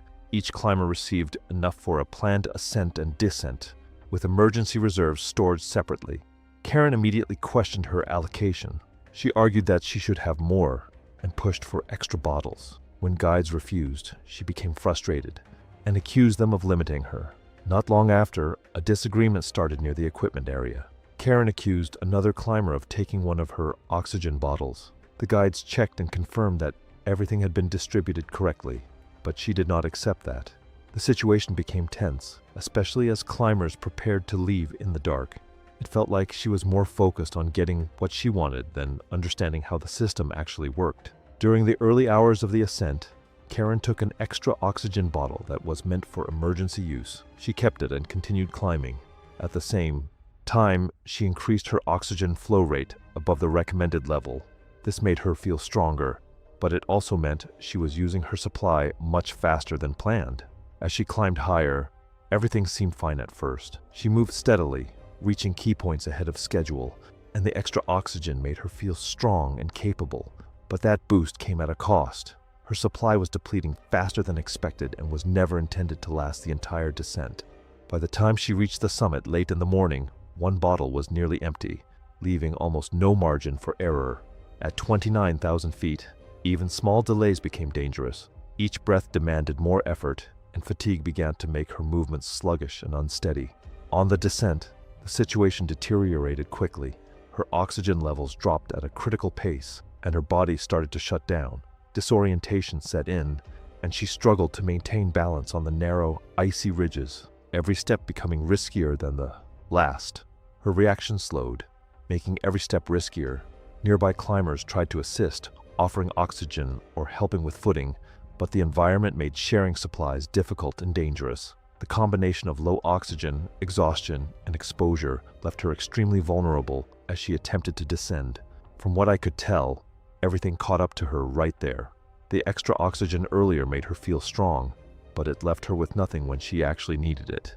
Karen collapsed along the summit ridge, still attached to the fixed line. Without oxygen, her condition worsened rapidly.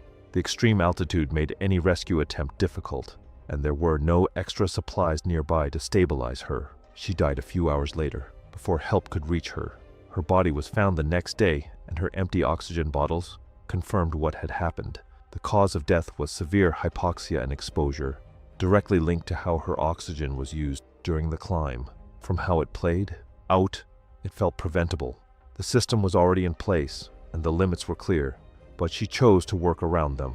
The incident was reported as a shortage of oxygen during the climb, without much detail about the conflict beforehand. Her family later created a scholarship fund related to mountain safety, but the situation itself was not widely discussed. In the end, the mountain didn't adjust for expectations or status. It only responded to how well someone followed the rules that kept them alive. It was February 14th, 2017. The temperature at the trailhead in the Bob Marshall Wilderness was 17 degrees Fahrenheit when the group assembled, and the wind out of the northwest was already pulling it lower. Delia Harmon was 52 and worked dispatch at a trucking company in Bozeman. She had signed up for the trip after her sister described the route as manageable, without mentioning she had gone in October. Delia came in February. She had not responded to either of the outfitters' pre-trip gear confirmation emails and arrived with ski resort snow pants, a fleece mid-layer, and a sleeping bag borrowed from a neighbor the night before. She said nothing about any of it. When the guide's assistant tried to follow up at check-in, she answered with a single word and turned away. The Bob Marshall Wilderness in mid-February is among the coldest interior corridors in the continental United States. Daytime temperatures at elevation average 15 to 18 degrees Fahrenheit, with overnight lows in exposed drainages dropping below minus 10 degrees Fahrenheit. The route crossed 2 frozen creek beds. The second had a compromised ice layer from a brief warming period 4 days prior, with water still actively moving beneath the surface. Cold water immersion at those temperatures saturates insulating layers immediately, and with continued wind exposure and physical exertion, the body loses core heat faster than it can produce it. Without a dry layer exchange, the window from immersion to dangerous core temperature loss runs between 45 and 90 minutes. At the trailhead, the lead guide opened the mandatory safety briefing and began a visual gear check. He noted Delia's layering system and snow pants, neither rated for backcountry winter conditions. But before he could address it directly, she stood, announced the group was wasting time, and started up the trail. 2 clients followed before he could finish. He completed the briefing for those who remained, which meant the crossing protocol for the second creek was never fully delivered to the group. At mile 3.1, he stopped everyone at the bank and began explaining the crossing procedure. Delia was already at the water's edge. On her third step, the ice fractured beneath her, and she went into mid-thigh on both legs before he pulled her to the far bank. He called for evacuation immediately and told her the wet clothing needed to come off for a dry layer swap. He had insulation in his pack. She refused. She demanded his certification number and said she would have him reported to the relevant licensing authority before the week was out. When 2 other clients moved to back the guide, she waved them off and walked ahead in soaked clothing. He logged the time at 1:47 p.m. and radioed base. Her pace dropped within minutes. By 700 feet from the crossing, her arms had stopped swinging and her steps had shortened to a shuffle. At 800 feet, she stopped moving and lowered herself into the snow. He reached her in under 2 minutes. She was conscious but not coherently responsive. She asked what time it was told, then asked again within 30 seconds. He set up a windbreak with 2 clients, removed her wet layers, replaced them with dry insulation from his pack, and activated heat packs against her torso and neck. Approximately 15 minutes after he reached her, the shivering stopped. A body stops shivering when it no longer has the capacity to generate the effort. A ground rescue team was dispatched, but terrain and distance put their arrival more than 4 hours out. Aerial extraction was not viable. Tree canopy across the route eliminated any landing or cable option. The team reached her position after dark. She had been unresponsive for more than 4 hours and remained so through the full transport to a medical facility. Delia Harmon was pronounced dead that evening. Core temperature at admission was 77 degrees Fahrenheit.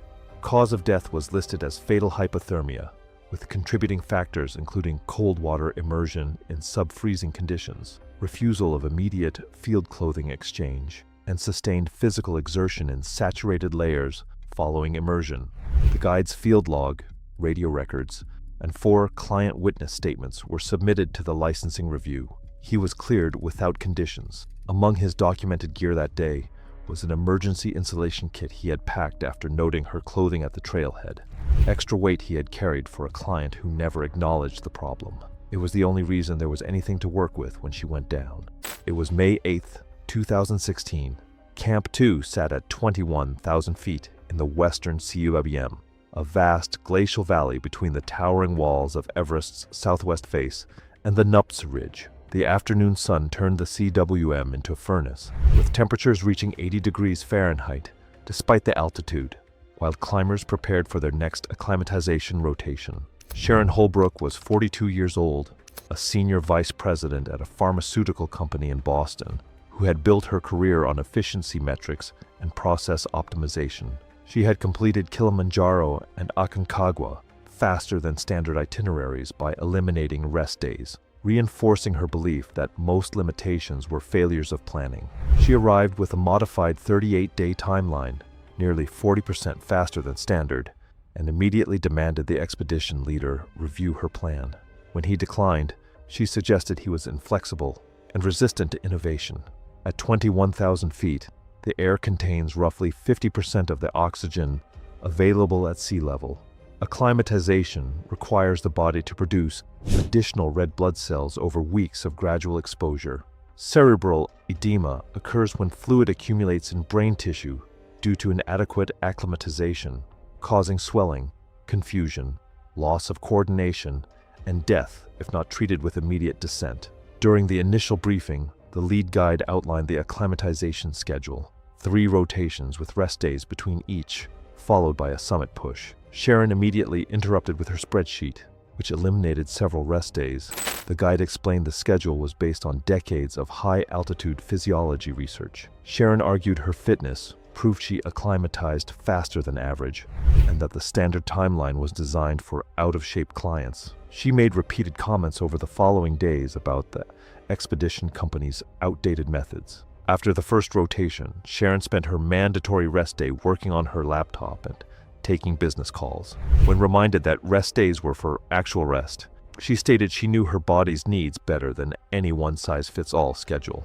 During the second rotation to Camp 2, she deliberately pushed ahead of the group, arriving nearly 2 hours early, then spent the afternoon working rather than resting. That evening, she complained of a mild headache, but declined altitude medication, stating she had experienced the same on Aconcagua and it always resolved. The next morning, climbers noticed she seemed slightly uncoordinated at breakfast. The guide noted her oxygen saturation was lower than expected. Sharon insisted on continuing, stating she hadn't come this far to turn around over minor numbers. The climb to Camp 3 follows the Lhotse face, a steep wall of glacial ice rising nearly 2,500 feet at angles approaching 50 degrees. Sharon started strong, but after 2 hours her pace slowed and her movements became less fluid. At approximately 23,000 feet, she stopped and reported a severe headache and nausea. The guide decided to descend immediately. Sharon accused him of being overly cautious and argued they were nearly at Camp 3. He explained continuing upward could be fatal. She reluctantly agreed, but complained bitterly about wasted time. Her coordination had deteriorated significantly during the descent. After dropping roughly 500 feet over 45 minutes, she stopped again and, reporting her headache had intensified and she was having difficulty thinking clearly. The guide recognized cerebral edema and radioed for emergency oxygen from Camp 2. Sharon's condition deteriorated rapidly. She became confused about which direction was down and could no longer operate her descender, requiring the guide to physically manage her descent. Her speech became slurred and nonsensical. At approximately 22,700 feet, she became completely unresponsive. The guide from Camp 2 arrived with oxygen 20 minutes later. There was no improvement. 2 Sherpas arrived with a rescue sled and began lowering Sharon down the Lhotse face, a descent that took nearly 4 hours. She remained unconscious, her breathing increasingly labored. Despite supplemental oxygen, they reached Camp 2 at 7:30 p.m. The expedition doctor found Sharon unresponsive, with fixed, dilated pupils and irregular breathing, indicating severe cerebral edema with likely brain herniation. Her breathing stopped at 8:15 p.m. Resuscitation efforts continued for 30 minutes without success. Sharon's body was recovered the following morning and airlifted to Kathmandu. The post-mortem confirmed high-altitude cerebral edema. Brain tissue had herniated through the foramen magnum, compressing the brainstem beyond survival. Her red blood cell count indicated a fraction of the acclimatization her altitude demanded. The expedition's incident report documented repeated non-compliance with protocol and refusal of medical intervention at multiple points, with no negligence attributed to guides or staff. It was April 19, 2017, and the air at Everest Base Camp carried the metallic edge of snow that had melted and refrozen overnight. The temperature sat around 24 degrees Fahrenheit, with gusts pushing through the Khumbu Glacier, strong enough to rattle tent poles and send loose equipment skidding across ice. Prayer flags strung between expedition clusters snapped in bursts, their frayed edges worn thin by seasons of wind and ultraviolet light. The camp was deep into its rhythm. Teams had been on the mountain for weeks, and the icefall doctors had established and maintained the route through the Khumbu since early April. Lauren Shale arrived 3 weeks late. She was 41 years old, a corporate consultant from Denver who had rebranded herself as an adventure athlete after guided trips up Kilimanjaro and a partial ascent of Elbrus. 2 expedition companies had rejected her Everest application for insufficient experience. A third, a budget operator in Kathmandu, with a reputation for flexibility, declined at first, but reversed the decision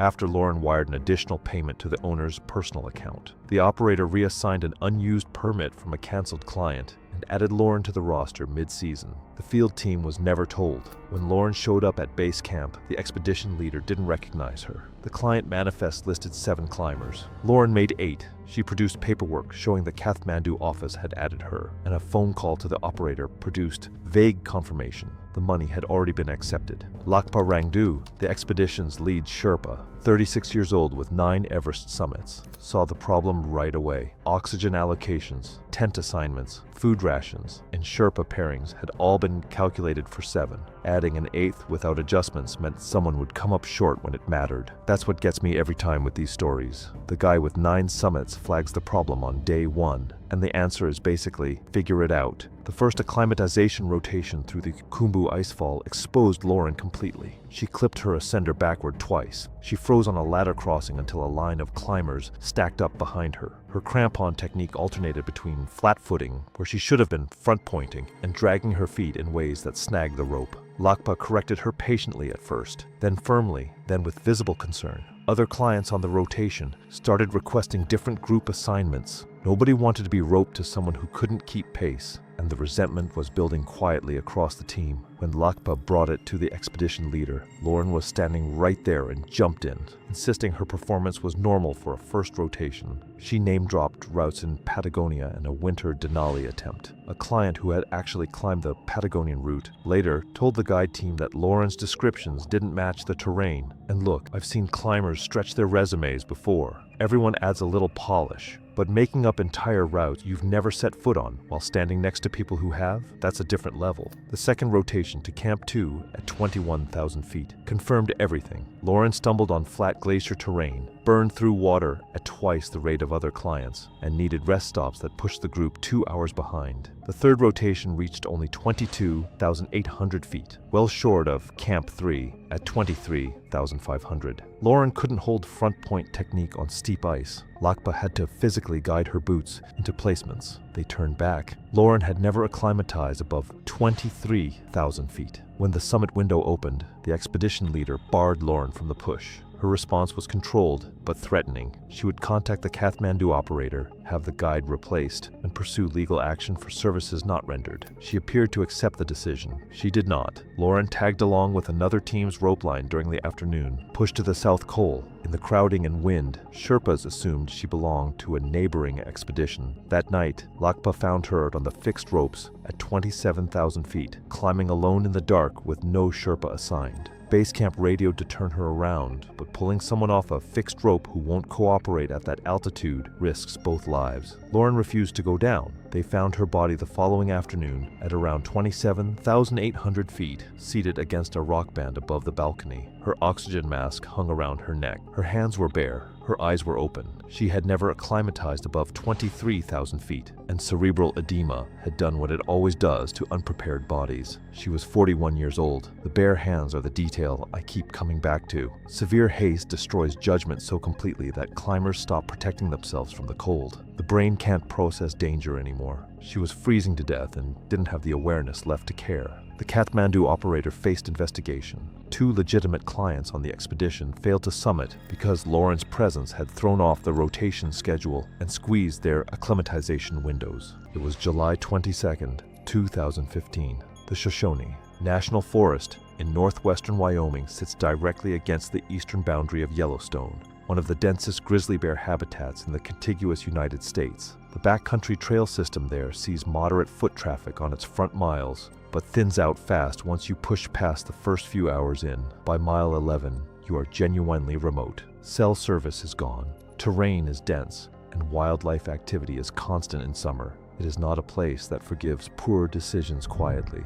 Corell Hutchins was 38, a real estate agent from Billings, Montana. She was the loudest in her group of 4, quickest to dismiss concerns, and the only one who showed up to an 11-mile grizzly country backpacking trip without bear spray. She had done a handful of overnight trips before and carried that experience like it was more than it was. I've seen this pattern enough times to recognize it immediately. Someone with just enough exposure to feel confident but not enough to actually be careful. Grizzly bears in the Shoshone backcountry are not a rare or theoretical presence. In summer, they are actively feeding, building fat reserves before fall, and they are highly territorial around food sources. A bear that has claimed a carcass will stay close to it, sometimes for days, and will treat anything that enters that radius as a threat. That's not aggression in the way most people imagine it. That's just how they operate. On day 2, the group came across a partially consumed elk carcass roughly 40 yards off the trail. The smell alone should have been enough. The others recognized it immediately.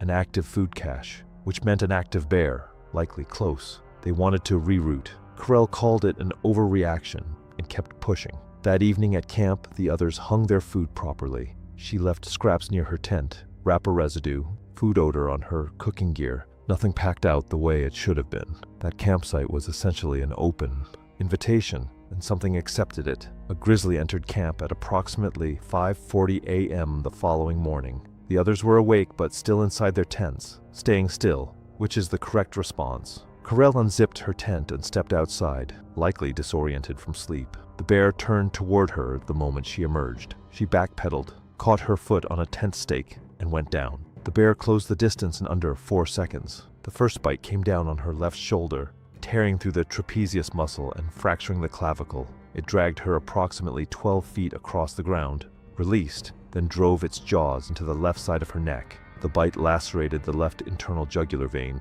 and caused direct traumatic injury to the surrounding carotid region. That kind of blood loss doesn't give you much time. It is rapid, it is not controllable in a field setting, and it is fatal without immediate surgical intervention that was never going to happen 11 miles into the backcountry. The bear re-engaged briefly before leaving the camp on its own. The full attack lasted under 2 minutes. I've gone over the timeline of that morning more than once. Every decision she made in the 18 hours before that attack made the outcome more likely, not less. One of the other campers had a satellite communicator. The distress signal went out at 5:53 a.m.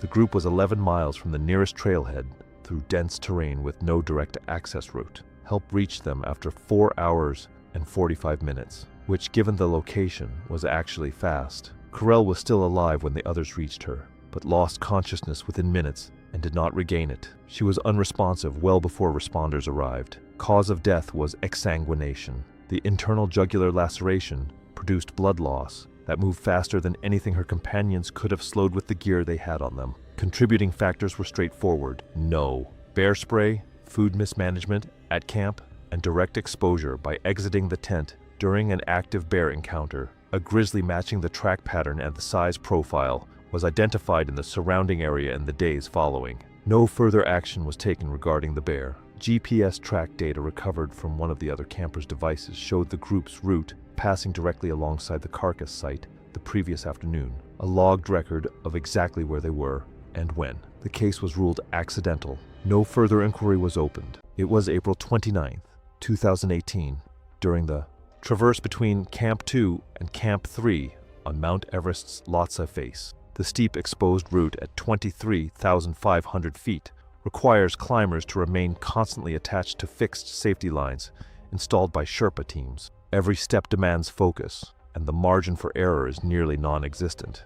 Patricia Doyle, 55, worked as a project manager for a construction company in Newark, New Jersey. She had climbed multiple Adirondack peaks and attempted Denali twice, both cut short by bad weather. She joined the Everest expedition, thinking her lower altitude experience was enough, and she often complained that the ropes and strict rules felt like overkill. The Lhotse face rises 4,000 vertical feet above Camp 2, with ice slopes averaging 40 degrees and sections reaching 60 degrees. Fixed ropes installed annually provide the only protection against fatal falls into crevasses or off cliff faces. Climbing the face requires careful clipping and unclipping while using crampons and ice axes, a physically exhausting process even for experienced mountaineers. I remember thinking how exhausting it looked, even for people who followed every rule. During base camp briefings, Sherpa and Rita demonstrated proper fixed-line procedures and emphasized that failure to follow them could be fatal. Doyle participated, but dismissed the exercises as unnecessary. She argued that her experience allowed her to move safely without remaining attached at every step. I thought it was risky to watch someone so confident ignore advice that could save their life. On the morning of April 29th, teams began the traverse from Camp 2 toward Camp 3 across a particularly exposed section. The route narrowed to a ledge less than 2 feet wide at approximately 23,800 feet, with fixed anchors spaced 30 feet apart. Climbers ahead moved methodically, carefully clipping at each anchor while negotiating the wind-packed ice. Doyle grew visibly frustrated with the pace and repeated safety procedures. I could see her, impatience building, and part of me worried it would lead to a mistake.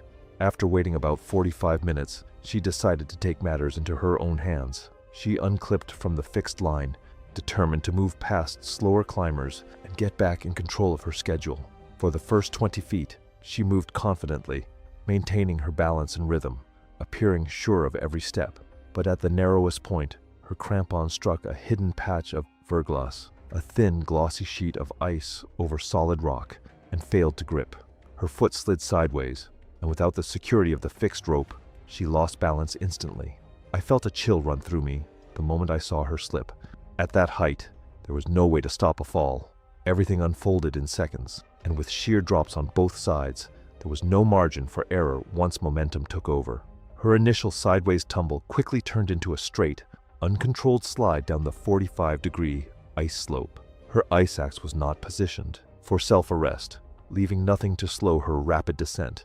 Other climbers yelled warnings and desperately tried to throw ropes, but the combination of speed, steepness, and technical terrain made any rescue impossible.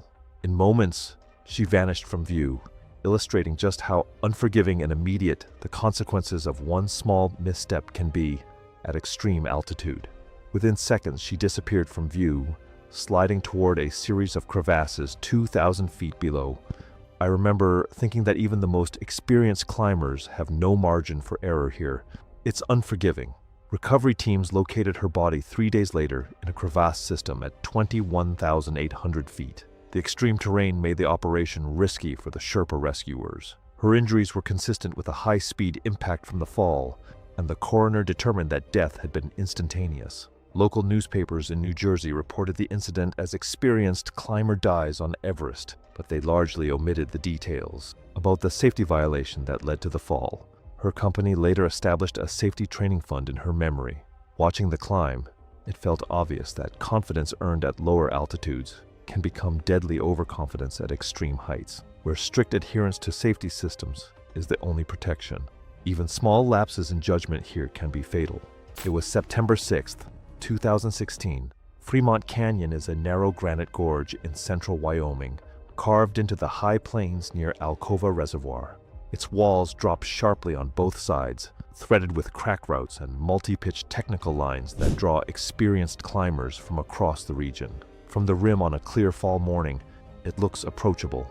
Bryn Halstead was 38 and worked as a physical therapist in Laramie. She climbed 3 to 4 times a week at an indoor gym and had been doing so for almost 2 years. Strong, coordinated, and genuinely capable on gym routes up to 5.10.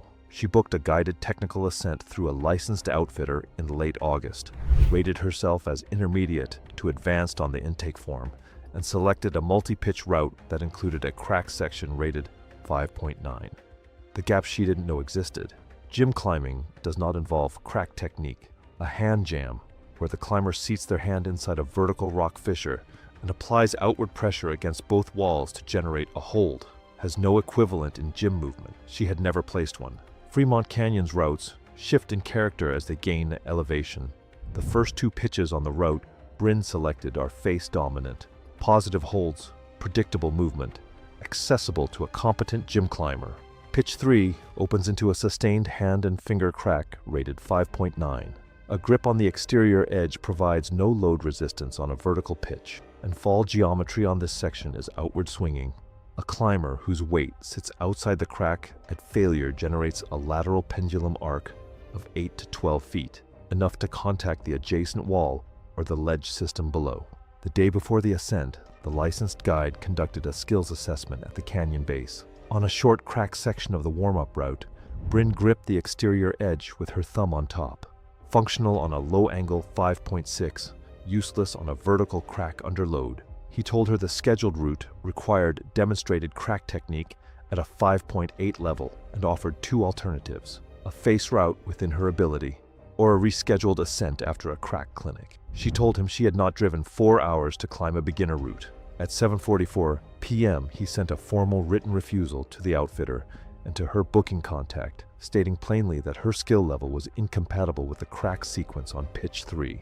The next morning, she arrived at the storefront in person, told the front desk she was filing a formal complaint against the guide with the relevant certifying body, and left a signed written note on record. She then located a 26-year-old through a gear shop bulletin board who agreed to guide the same route for $120 in cash. No formal certification, no state licensure.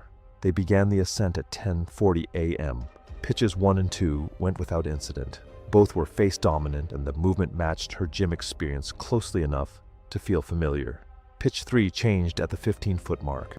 The informal guide had already led and anchored above. Bryn followed on a top rope belay. At the crux, her right hand gripped the crack exterior rather than seating inside. Her left foot came off the face simultaneously. She came off the wall. The rope caught, but her body position produced a lateral swing of 8 to 10 feet. She contacted the wall, face first on her right side, then swung back across the pitch and struck a ledge outcropping on the left wall with her left hip and lower back. She was conscious after the fall and said she was fine. 20 seconds later, she asked what pitch they were on, the same question she had just answered. The informal guide began lowering her. Midway through the lower, she lost consciousness and did not respond to his voice. He called for help at 12:14 p.m. Signal dropped twice before her position was relayed clearly.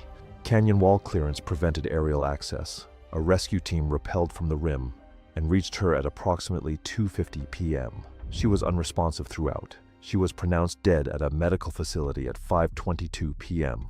Cause of death was listed as closed head injury and internal hemorrhage, consistent with high force lateral wall impact and secondary ledge strike. The coroner noted the absence of a helmet as a significant contributing factor. The lateral pendulum arc produced by her fall geometry meant her head contacted exposed granite at speed, with nothing between them. The licensing review centered on the informal guide. He was cited for operating without state licensure and required to cease all commercial guiding activity. No criminal charges were filed. He cooperated fully with investigators, and his account of the fall sequence matched the physical evidence recovered at the scene: rope position, anchor placement, and transfer markings on the wall at the point of impact. Without contradiction, the original guide was cleared before the review formally concluded.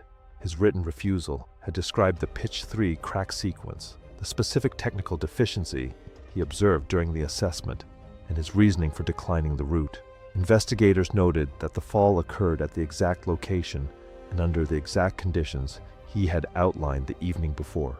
There was nothing left for the review to determine about his conduct. The file was closed with no findings against him.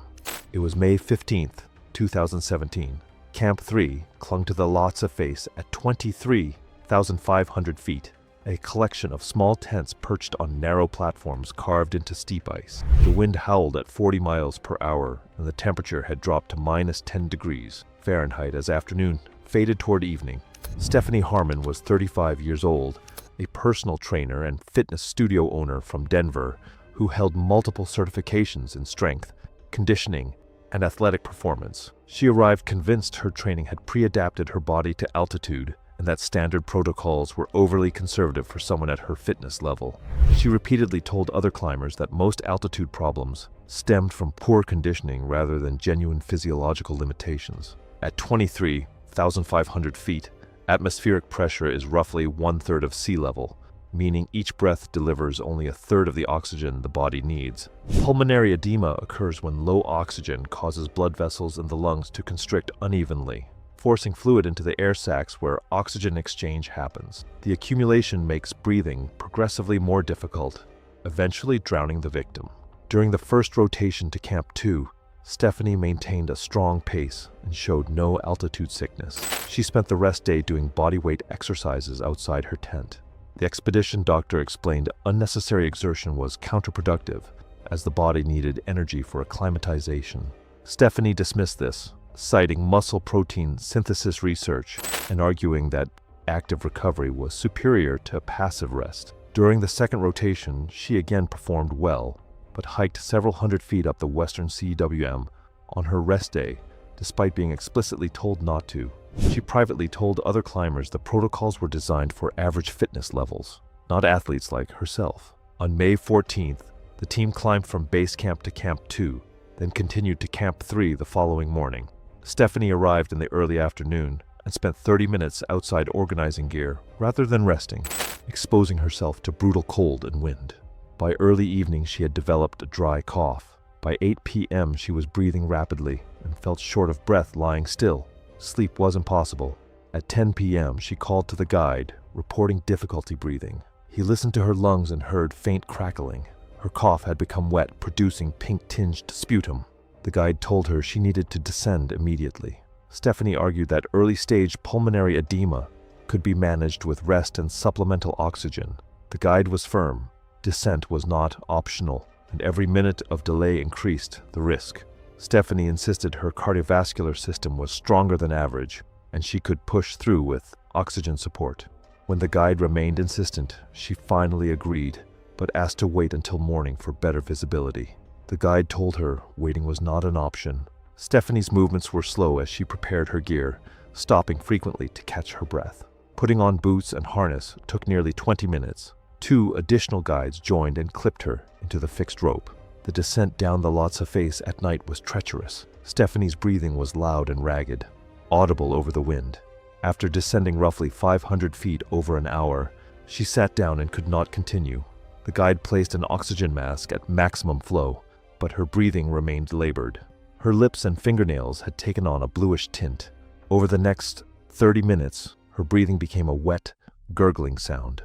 She began coughing up pink, frothy fluid, could no longer stand, and appeared confused. The guides rigged a short rope system and began lowering her down. Stephanie lost consciousness at approximately 23,000 feet, roughly 90 minutes into the descent. Her breathing became irregular, then stopped entirely at 22,800 feet. The guides performed CPR while administering oxygen with no response. Additional support arrived from Camp 2. They reached it at 3:30 a.m. The expedition doctor confirmed she had died. Stephanie had died from high-altitude pulmonary edema, progressing to complete respiratory failure. Her lungs had filled with fluid until oxygen exchange became impossible. The doctor noted that her 2-hour delay arguing about evacuation had likely been fatal. Had she descended when symptoms first appeared, survival would have been possible.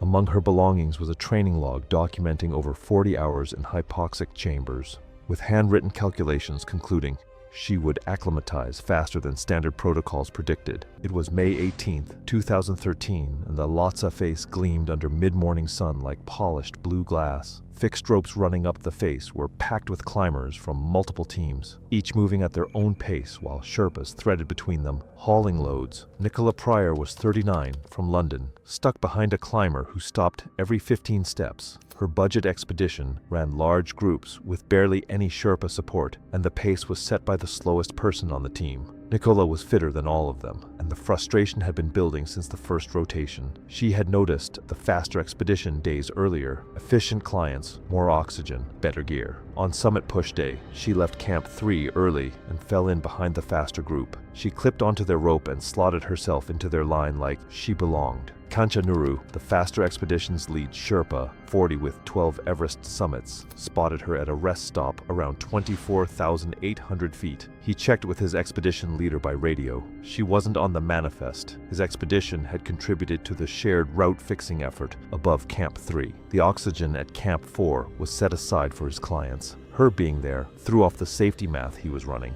Nicola accused him of harassment, told him she'd report him if he kept going. I need to be honest, when I got to this part I had to read it again. She's outside any logistics chain, using oxygen she didn't pay for, with no rescue plan if anything goes wrong, and when the lead Sherpa asks her to leave, she threatens to report him. The audacity is hard to overstate. Kancha made a call. He left her, moved his clients forward, radioed her expedition company, and focused on the people he was actually responsible for. Nicola kept going alone, drifting behind teams she didn't belong to, resting when they rested, moving when they moved. 2 Sherpas from different expeditions later said they saw her take an oxygen bottle from a cache at Camp 4 that was clearly labeled for another team. I want you to think about that. That bottle was carried to 26,000 feet on someone's back, cached for a client who might need it to survive the descent. And she just grabs it.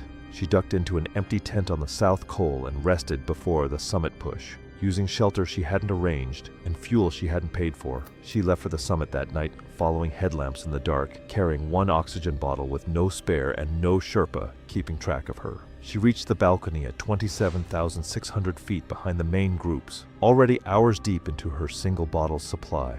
Above the balcony, the math turned fatal. At the flow rate she was using, her single bottle was nearing depletion. The summit was still 1,400 vertical feet above, no spare, no Sherpa carrying extra supply, and nobody on the mountain tracking where she was. Nicola Pryor was found at around 28,200 feet, slumped against the fixed rope. Climbers coming down from the summit first assumed she was resting. A Sherpa who checked on her 2 hours later found no pulse. She was 39 years old. Nobody on the entire mountain was tracking her. I keep landing on that because it's the thing that makes budget expeditions so dangerous. She walked away from the only people responsible for her, and nothing existed to catch her before the mountain did. Kanchanuru was questioned about leaving her on the rope. Sherpa teams across the mountain backed his decision without exception. He had protected the clients in his care. Budget operators had been a growing problem on Everest for years. They undercut established companies by stripping services to the minimum. Smaller Sherpa teams, fewer oxygen bottles, less communication gear, and almost no oversight once clients left base camp. For climbers who couldn't afford premium expeditions, they were the only option. But the trade-off was simple. You paid less, got less, and when something went wrong above 26,000 feet, nobody was coming. Nicola's expedition couldn't even confirm she was missing until other teams reported it.